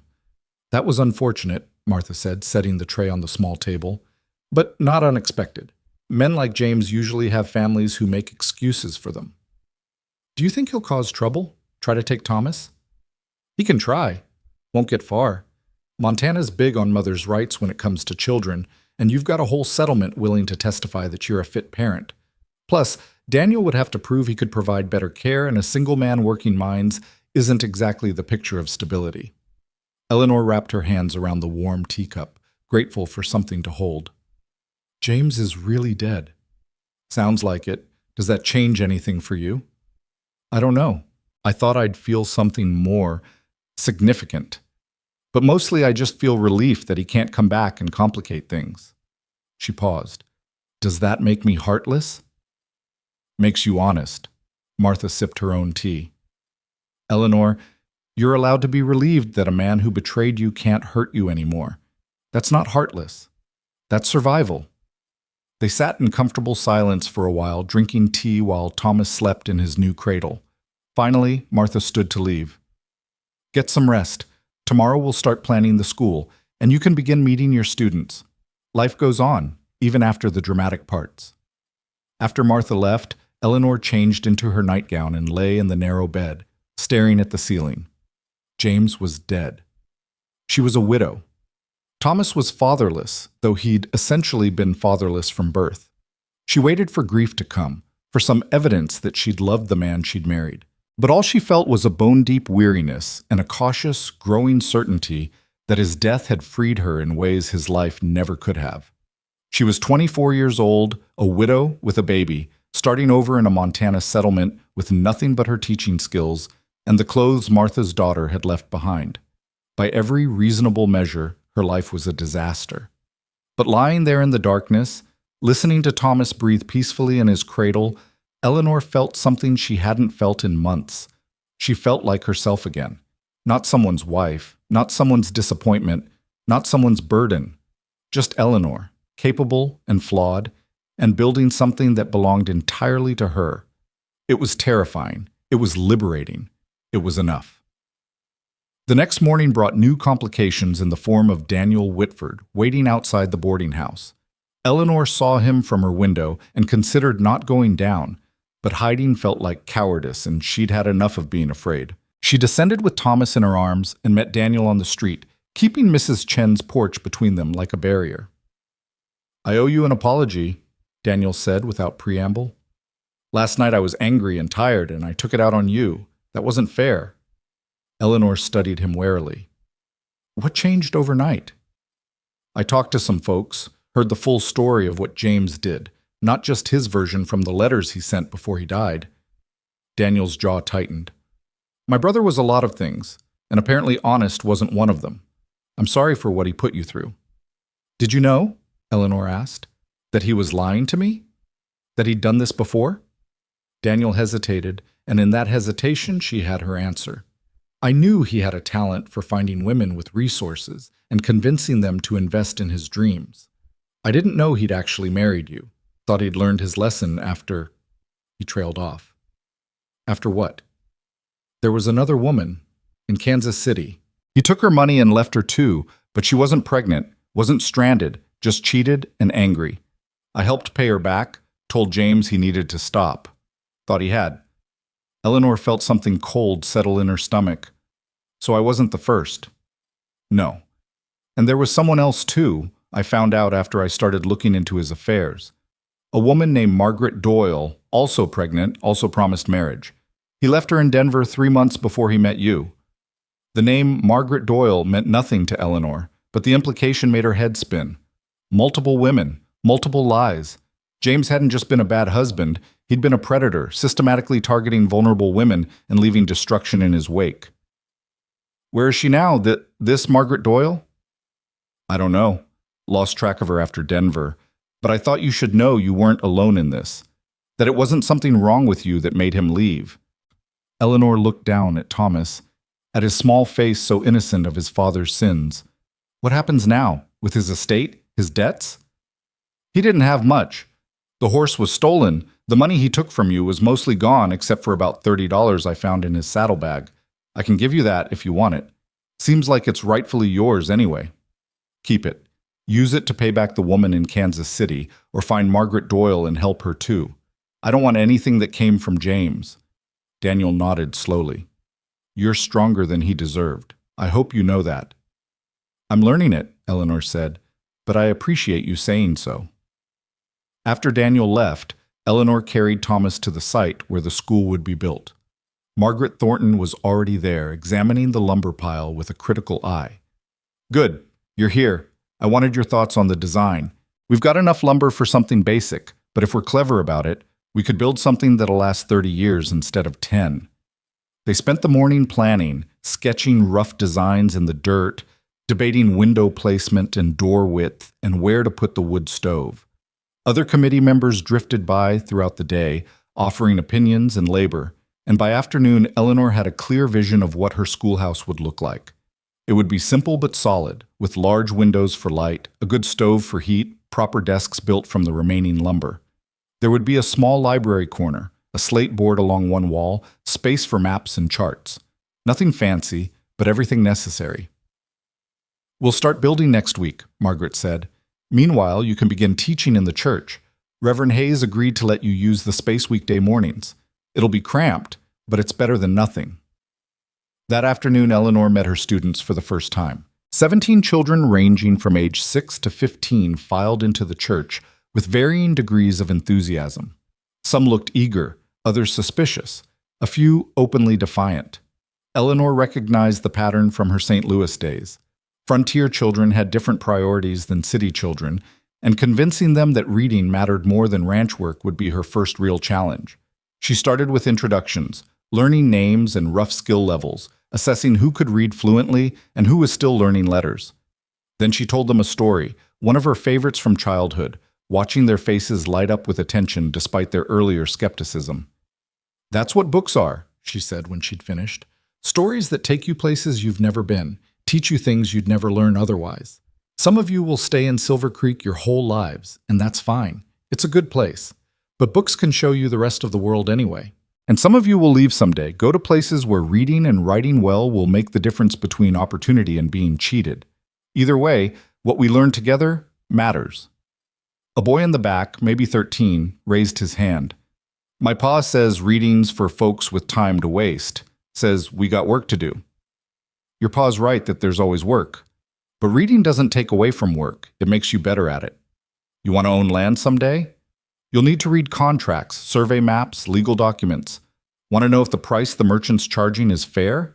Better know your numbers. Want to write letters to family back east or keep records of your cattle or run a business? All of that starts with what we do in this room. She saw understanding flicker in some eyes, resistance in others. It would take time, patience, proof that what she offered had value. But Eleanor had time now. Had patience born from surviving worse than skeptical students. Had the proof of her own life that education mattered. By the end of that first day, she was exhausted but satisfied. This was work she knew how to do, work that felt purposeful and real.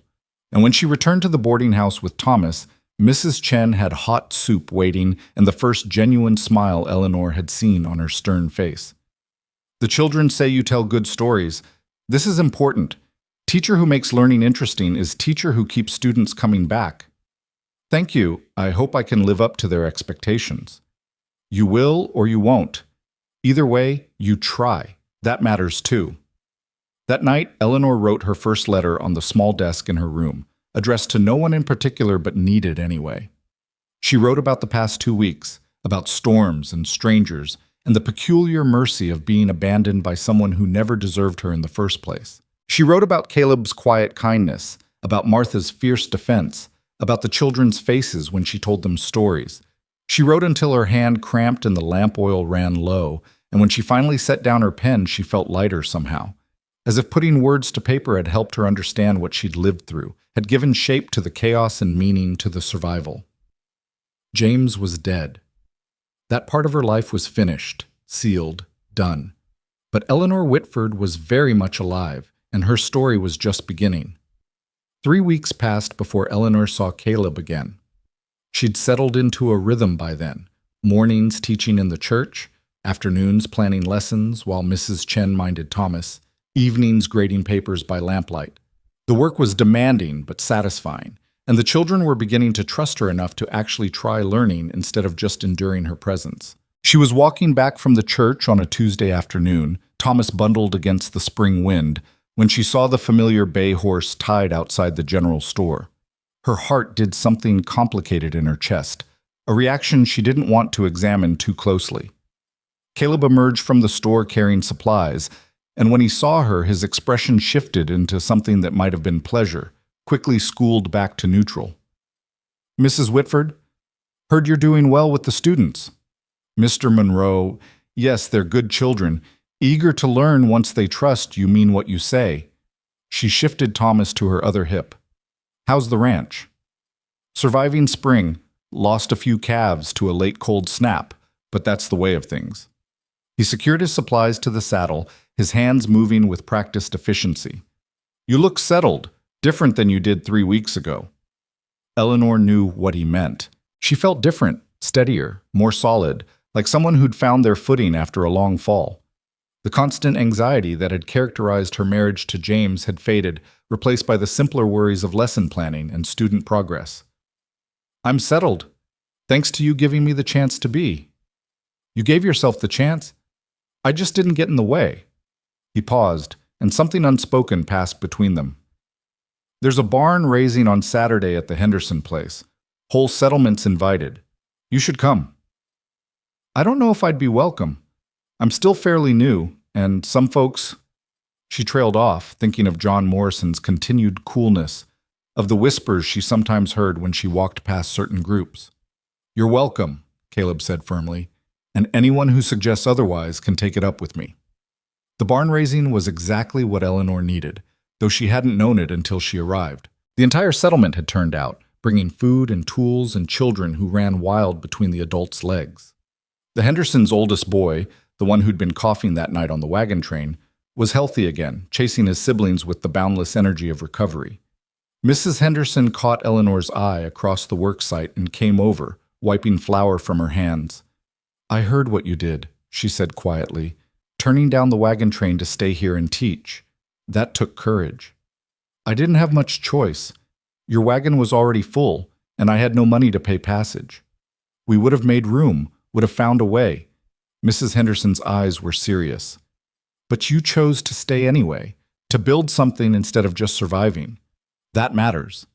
The women worked on preparing food while the men framed the barn, and Eleanor found herself drawn into conversations she'd been too nervous to initiate before. She learned that Catherine Morrison had been a teacher herself before marrying, that Margaret Thornton had buried 3 husbands and outlived them all with grim satisfaction, that half the settlement's women had come west under circumstances as desperate as Eleanor's own. "We're all running from something or toward something," Martha said, kneading bread dough with vigorous efficiency. "The smart ones figure out which it is before they get too far down the wrong road." "And which am I?" Eleanor asked. "Running from or toward?" "Both, I'd say. Running from a bad marriage toward something better. Nothing wrong with that." By late afternoon, the barn's frame stood tall against the sky, and the men had moved to raising the roof beams. Eleanor was helping set out food when she heard raised voices from the work site. "I'm telling you it's not secure enough," someone was saying, John Morrison, by the sound of it. "We need another support beam here or the whole thing could come down in the first heavy snow." "And I'm telling you, we don't have enough lumber for another beam without compromising the south wall," another man argued. Eleanor watched Caleb move to examine the structure, running his hands along the joints, testing the stability with methodical care. When he spoke, his voice carried the authority of someone who'd built enough structures to know what would hold and what wouldn't. "Morrison's right. This won't hold a Montana winter without more support. But we can salvage lumber from the old Henderson chicken coop. It's half collapsed anyway, and they were planning to tear it down. Use those beams here, rebuild the coop smaller with what's left." The solution was so practical, so obvious once stated, that the argument dissolved immediately. Men dispersed to implement the plan, and Eleanor saw the respect in their movements, the way they deferred to Caleb's judgment without question. "He's like that," Martha said, appearing at Eleanor's elbow. "Solves problems instead of creating them. Rare quality in a man." "You seem to be suggesting something?" "Just observing. You could do worse than Caleb Monroe." Eleanor felt heat creep up her neck. "I'm barely a widow. It's been less than a month since James died." "James died the moment he rode away from you in that storm. You were a widow long before his body caught up with the fact." Martha's voice was pragmatic, not unkind. I'm not saying rush into anything, but when enough time has passed, when you're ready to think about such things again, you could do a lot worse. I don't think I want to think about such things at all. I like being independent, making my own decisions. Being married to the right person doesn't mean giving up independence. It means having someone who respects it, supports it, makes your life better instead of smaller. Martha returned to her bread dough. But like I said, just observing. That evening, as the work wound down and people gathered for the meal, Eleanor found herself seated near Caleb at one of the long tables.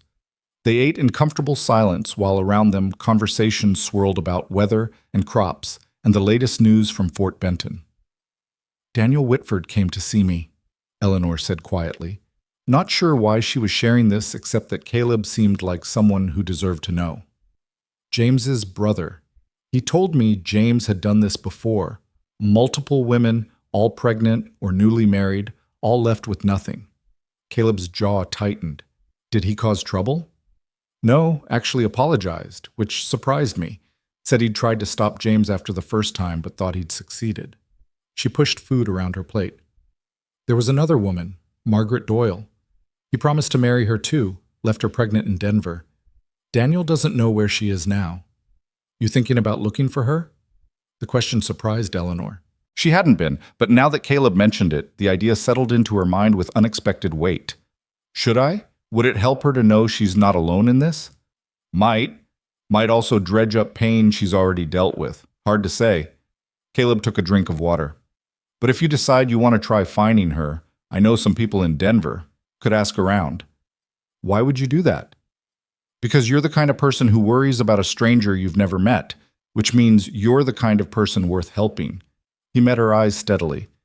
"And because knowing you're not alone in something makes it easier to carry."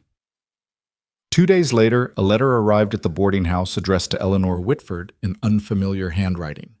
Mrs. Chen brought it up with the morning coffee, her expression curious but discreet. Eleanor opened it with trembling hands, not sure what to expect. The letter was from a woman named Margaret Doyle, writing from a mining camp outside Denver. Daniel Whitford had found her and told her about Eleanor, and Margaret had decided to reach out. "I thought I was the only fool he'd conned," the letter read in neat, careful script. "Knowing there's another woman who survived him makes me feel less ashamed somehow. I wanted you to know you're not alone either, and I wanted to tell you what I learned after he left me, that men like James Whitford count on women keeping silent about their shame. They count on us being too embarrassed to warn each other. But I'm not embarrassed anymore. I'm angry. And if my story can help you feel less alone, then some good came from the whole mess." The letter went on to describe Margaret's experience, eerily similar to Eleanor's own. The whirlwind courtship, the promises of a better life, the pregnancy that seemed to seal their future together. Then the abandonment, the discovery that he'd taken her savings, the long struggle to rebuild. "I work as a seamstress now," Margaret wrote. "It's hard work, and the pay isn't generous, but it's mine. I'm raising my daughter. Her name is Ruth. She's 9 months old, and we're doing fine. Better than fine, actually. Better than we would have done with a liar and a thief for a husband and father." Eleanor read the letter 3 times, feeling something unlock in her chest. Margaret's anger was clean and righteous, unmarred by the shame Eleanor had been carrying like a secret burden. Here was proof that James's betrayal said everything about him and nothing about the women he'd fooled. She wrote back that same evening, pouring out the whole story, the storm, Caleb's rescue, the teaching position, her hopes for the future. She wrote about Thomas and asked about Ruth, about what it was like raising a daughter alone in a mining camp, about whether Margaret had found community there the way Eleanor had in Silver Creek. "I think we survived something together, even though we never met," Eleanor wrote, "and I think we're both stronger for it, though I wish we'd never had to be." She posted the letter the next morning and tried not to think about how good it felt to have someone who understood, who'd walked the same path and come out whole on the other side. Spring deepened into early summer, and the schoolhouse began to take shape. Eleanor spent her afternoons at the construction site when she could, watching the building rise from foundation to frame to something that was starting to resemble the vision she'd sketched in the dirt weeks ago. The children had started calling her Miss Eleanor instead of Mrs. Whitford, a shift that felt significant even though she hadn't requested it. It marked her as theirs somehow, as belonging to the settlement rather than to a marriage that had never really existed. One afternoon, as she was reviewing arithmetic with the older students, the church door opened and a woman Eleanor didn't recognize slipped inside. She was younger than Eleanor, maybe 20, visibly pregnant, and carrying herself with the careful exhaustion of someone who'd traveled hard and far. Eleanor finished the lesson and dismissed the children, then approached the stranger with a smile she hoped was welcoming. "Can I help you?" The woman's eyes were red-rimmed, her dress travel-stained. "Are you Eleanor Whitford, the teacher?" "I am." "My name is Sarah Bennett. I'm looking for my husband. He left me in Fort Benton 2 weeks ago, said he was going to scout ahead and find us a place to settle. Took our wagon, our money, everything. Someone at the fort said women who get abandoned sometimes end up here, that there's a teacher who helps them." Eleanor felt the floor tilt beneath her feet. This woman's story was hers, was Margaret's, was probably a dozen others across the territory. How many women had James Whitford destroyed? How many were still out there waiting for men who would never return? "Your husband's name?" Eleanor asked, though she already suspected the answer. "James Bennett, though I'm starting to think that might not be his real name." Eleanor guided Sarah to a pew and sat beside her, taking her hand. "I'm so sorry, but you need to know something. The man you married, whether he called himself Bennett or Whitford or something else, is dead. He died about 6 weeks ago, thrown from a horse, and he wasn't who he said he was." Sarah's face crumpled. Deep down I knew he wasn't coming back, but I hoped. I hoped too. We all did. Eleanor squeezed her hand. "How far along are you?" 6 months, due in September." Sarah's voice was barely a whisper. "I don't know what to do. I don't have family, don't have money. I thought if I could find James, or if I could find work, or something."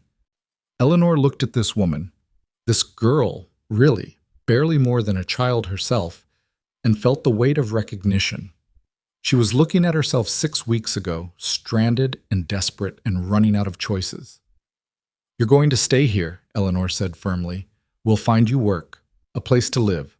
The settlement takes care of its own, and you're one of ours now whether you plan to be or not." "I can't ask."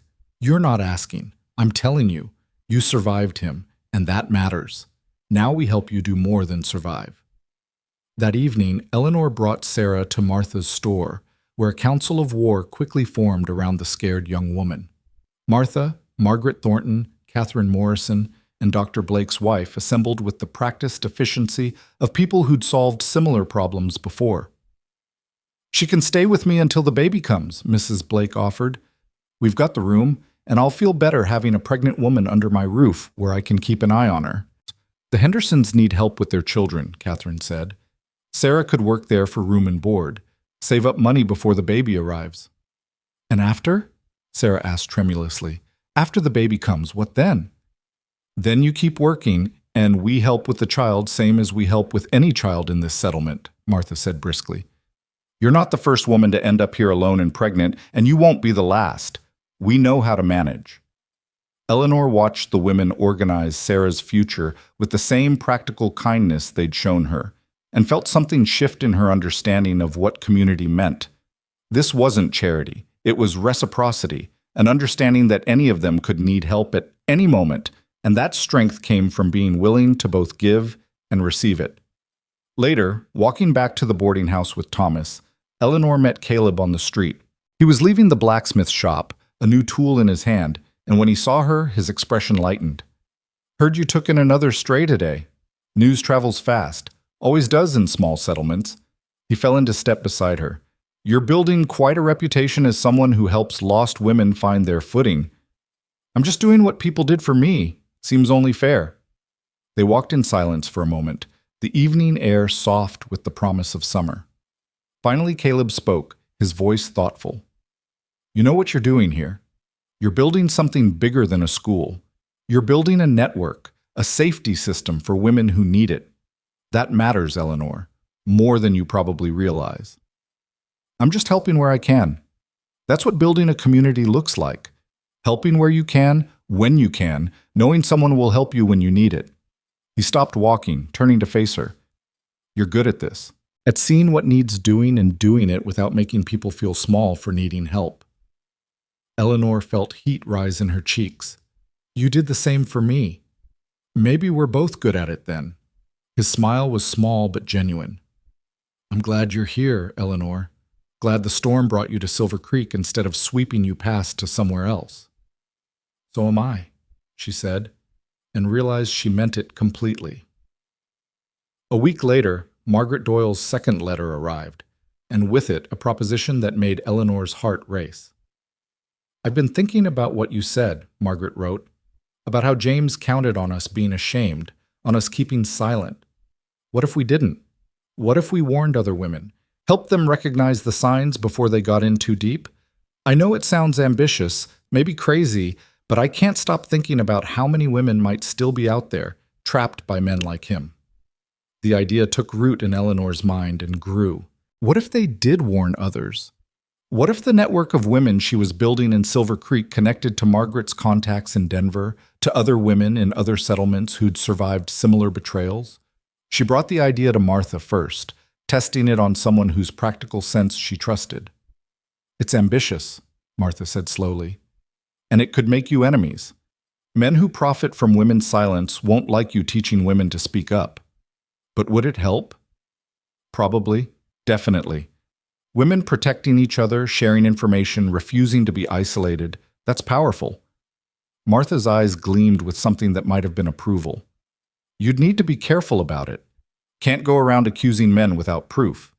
But teaching women to trust their instincts, to ask questions, to verify claims before they trust, that's just good sense. Eleanor drafted a careful letter to Margaret that evening, proposing they create a system for sharing information, warning signs to watch for, questions to ask, resources available in different settlements. Nothing formal, nothing that would draw unwanted attention, just women helping women the way they'd been helping each other for generations. Margaret's response came faster than expected, filled with enthusiasm and practical suggestions. Within a month, they had a rudimentary network. Women in 5 different settlements who agreed to watch for vulnerable women and offer help before desperation made them easy targets. It wasn't much. It wouldn't save everyone. But it was something, and something was better than the silence that had protected men like James for far too long. The schoolhouse was completed in late June, just as summer heat began to settle over the valley. Eleanor stood in the empty building, her building now, in every way that mattered, and felt pride swell in her chest. The windows let in generous light. The stove was positioned perfectly for winter warmth. The desks were rough but sturdy. It was exactly what she'd envisioned, brought to life by community effort and shared purpose. Caleb found her there, standing in the middle of the room with Thomas on her hip, both of them surveying the space with matching expressions of satisfaction. "Looks good," he said from the doorway. "You should be proud." "I am, though I didn't build it myself. You designed it. You told people what was needed and why it mattered. That's its own kind of building." He stepped inside, his boots loud on the new floorboards. "School starts in September?" "Yes. I'll have 23 students this year, up from 17. Parents are starting to believe education matters enough to send their children regularly." "That's your doing too. You proved it had value." Caleb moved to the window, looking out at the settlement beyond. "Eleanor, I need to tell you something." The seriousness in his tone made her nervous. "What is it?" "I've been thinking about selling the ranch, moving closer to town, maybe buying some land on the edge of the settlement where I could run a smaller operation. The isolation was fine when Sarah was alive, when I had someone to share it with. But these last 3 years," he trailed off. "It's too much silence, too much empty space." Eleanor's heart did something complicated. "That seems like a big change." "It is, but I'm ready for it." He turned to face her. "And I wanted you to know before I started making arrangements. Wanted you to know it's not about running away from anything. It's about moving toward something better." She understood what he wasn't saying, that the something better included the possibility of her, of them, of a future that went beyond the practical kindness of strangers helping strangers. The knowledge settled in her chest like a warm stone, simultaneously comforting and terrifying. "I'm not ready," she said carefully. "Not yet. It's too soon after James, too soon after everything." "I know. I'm not asking for anything now, just letting you know my intentions so there's no confusion when I show up in town more often." His smile was gentle. "Take all the time you need, Eleanor. I'm not going anywhere." After he left, Eleanor stood alone in her schoolhouse with Thomas and tried to imagine the future Caleb was offering. A life shared with someone who respected her independence, who saw her strength instead of her weakness, who wanted to move toward her rather than asking her to shrink herself to fit his needs. It was terrifying how much she wanted it. How much the possibility of loving again, of being loved properly this time, made her chest tight with longing and fear in equal measure. But Caleb was right.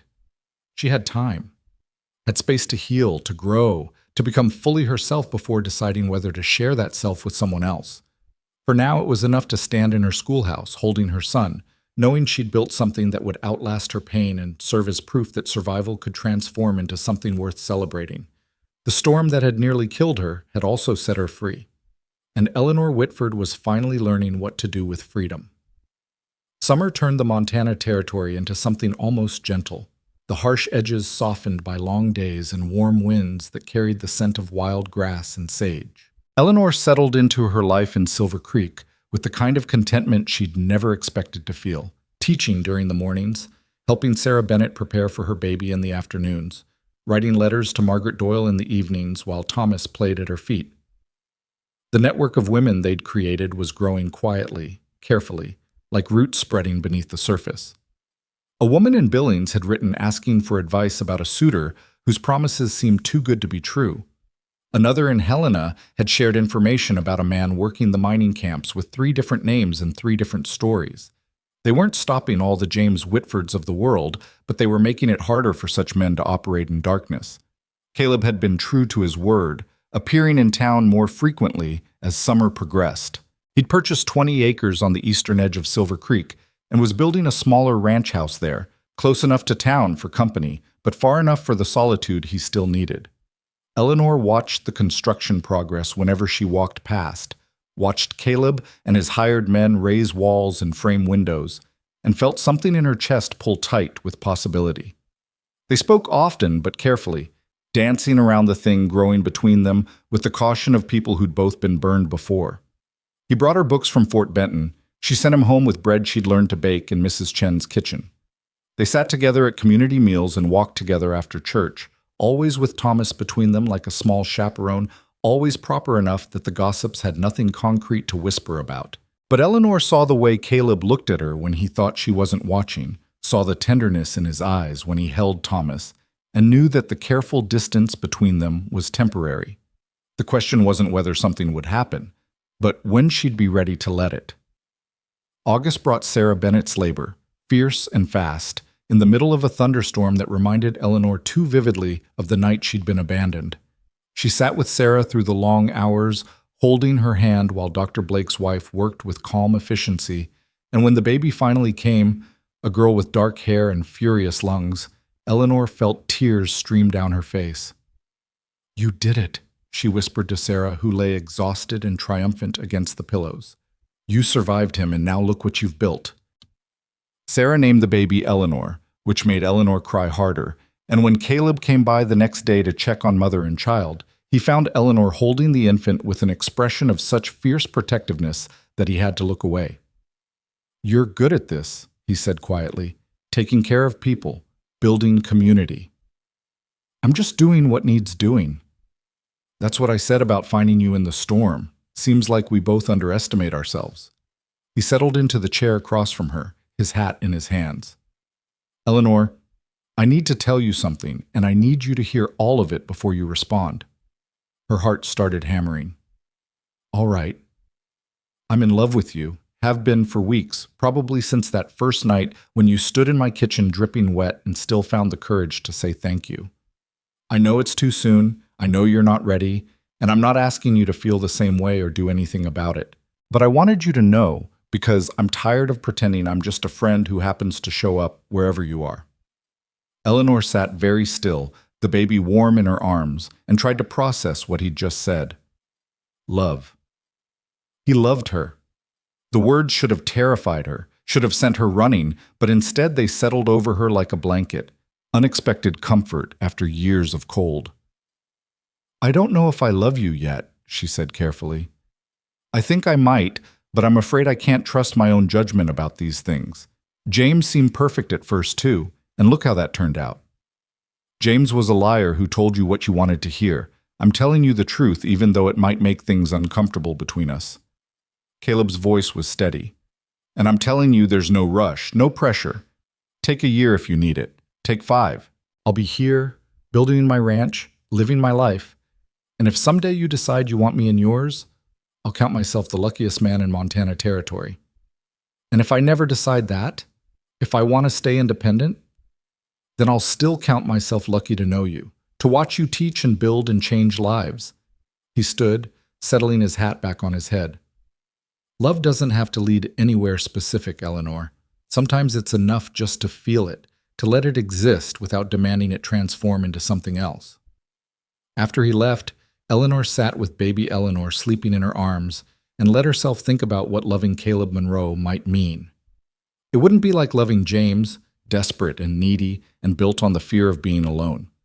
It would be choosing partnership from strength rather than weakness, sharing a life with someone who wanted her to be fully herself rather than a smaller, more manageable version. She thought she could do that. Maybe not today, maybe not tomorrow, but someday, when the fear had faded enough to let possibility through. September arrived with the crispness that promised autumn, and school began in earnest in the new building.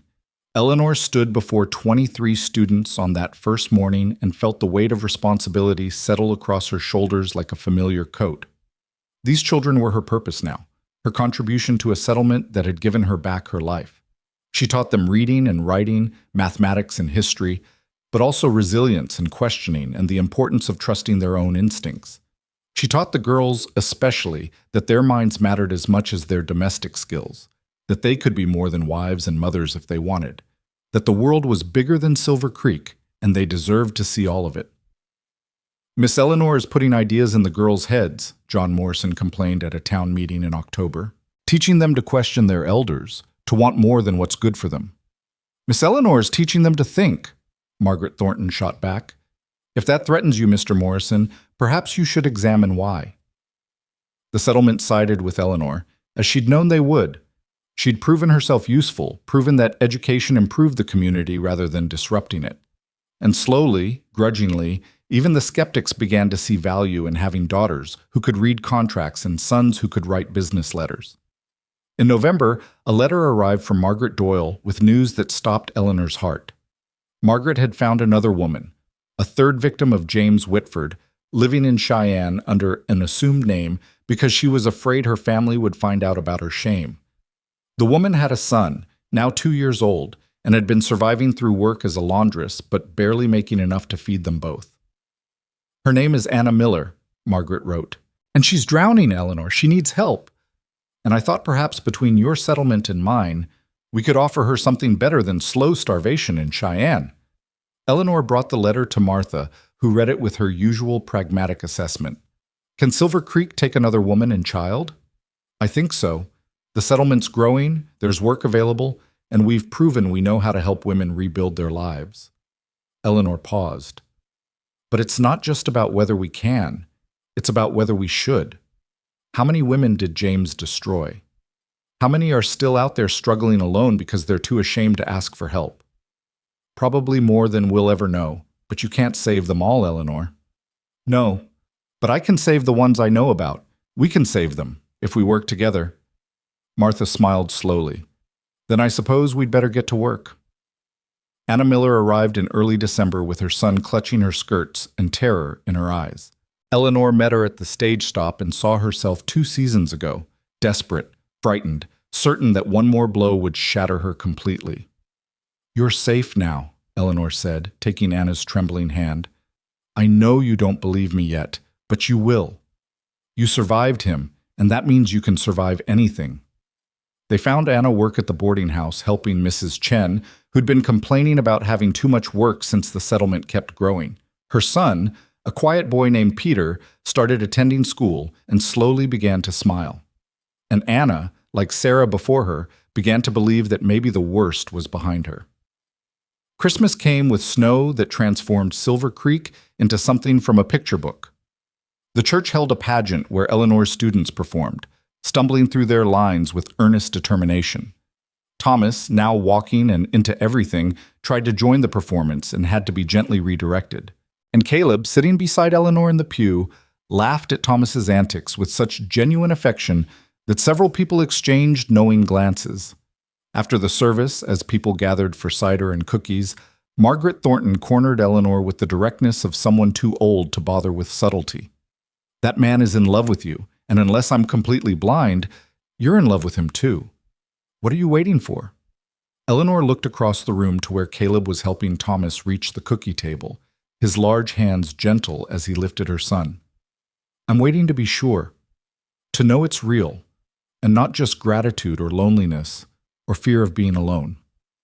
"And how long will that take?" "I don't know. However long I need." Margaret's expression softened. "Eleanor, at some point you have to decide whether you're going to let James Whitford keep stealing your future or whether you're going to take it back. That man over there wants to give you everything James promised and never delivered. Don't let fear of the past rob you of something good in the present." The words stayed with Eleanor through the holidays, through the quiet weeks of January when school was suspended for weather and she had too much time to think. She found herself watching Caleb whenever he came to town, studying the way he moved through the world with quiet competence, the way he treated everyone with the same respectful dignity regardless of their station. He was nothing like James. The comparison was absurd, like comparing bedrock to quicksand, substance to shadow. But her heart still flinched at the thought of trusting a man again, of making herself vulnerable to that kind of betrayal. In February, on a day so cold the air hurt to breathe, Eleanor was walking home from the store when she saw a commotion near the saloon. A man she didn't recognize was arguing with Dr. Blake, his voice carrying anger and whiskey in equal measure. "I've got rights," the man was shouting. "That's my wife in there, and she's coming home with me whether she likes it or not." Eleanor's blood went cold. She hurried closer and recognized the woman cowering behind Dr. Blake, one of the homesteader's wives, a quiet woman with bruises she always blamed on clumsiness. "Your wife is under a doctor's care," Dr. Blake said firmly, "and she'll stay under my protection until she's well enough to make her own decisions about where she goes." "The hell she will. I'm her husband, and what I say goes." The man lunged for his wife, and Dr. Blake stepped between them. But the man was bigger, meaner, fueled by rage and alcohol. He shoved Dr. Blake aside and grabbed his wife's arm, yanking her forward hard enough to make her cry out. Then Caleb was there, materializing from somewhere with the swift efficiency of someone who'd handled violent men before. He caught the husband's wrist in one hand and twisted, forcing him to release his wife, then put himself between the man and his target with unmovable solidity. "That's enough," Caleb said quietly. "The lady doesn't want to go with you. You need to leave." "This isn't your business, Monroe." "Became my business when you put hands on someone who didn't want to be touched. Now you can walk away, or I can help you walk away. Your choice." The tension stretched taut as wire for a long moment. Then the husband spat at Caleb's feet and staggered off, muttering threats that everyone ignored. Dr. Blake guided his patient back inside while Caleb stood watch, making sure the man actually left. Eleanor approached slowly, her heart still hammering from the confrontation. "That was brave," she said. "That was necessary. Bravery doesn't enter into it." Caleb's jaw was tight with anger. Men like that think they own their wives, think they can do whatever they want because there's a piece of paper that says she's his property. Not all men think that way. No, but enough do that it's a problem. He looked at her directly. "Eleanor, I need you to know something. If we ever build something together, you would never be my property. You'd be my partner, my equal, someone I chose and who chose me back. And if you ever wanted to leave, I'd let you go, because love that holds someone against their will isn't love at all." Eleanor felt something crack open in her chest, some last defense she'd been holding against the possibility of him. Because here was the truth she'd been waiting for, not flowery promises or romantic declarations, but the fundamental respect that made real love possible. "I need to tell you something too." she said. "I've been afraid of you, not because you've given me reason to be, but because James taught me that men lie, that they promise one thing and deliver another, that love is just another word for control, and I've been waiting for you to reveal that you're just like him underneath all the kindness." And have I? No, you've been exactly who you claimed to be from the first moment. Patient, honest, respectful, kind. And that terrifies me more than if you'd been terrible, because it means I might actually get to have something good. And having something good means risking losing it. Caleb smiled, small and sad and understanding. "Eleanor, you're going to lose me eventually one way or another.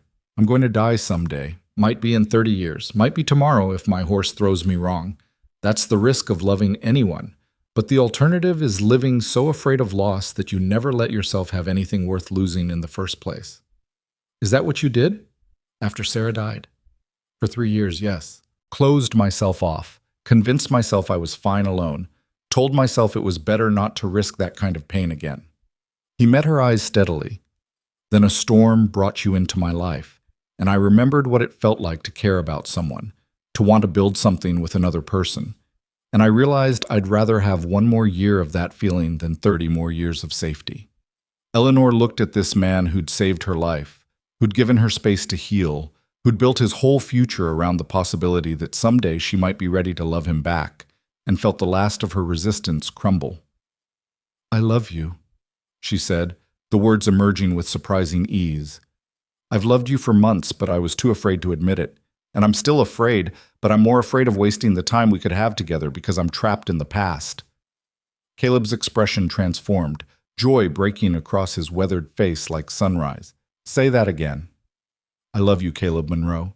And if the offer's still open, I'd like to build a life with you."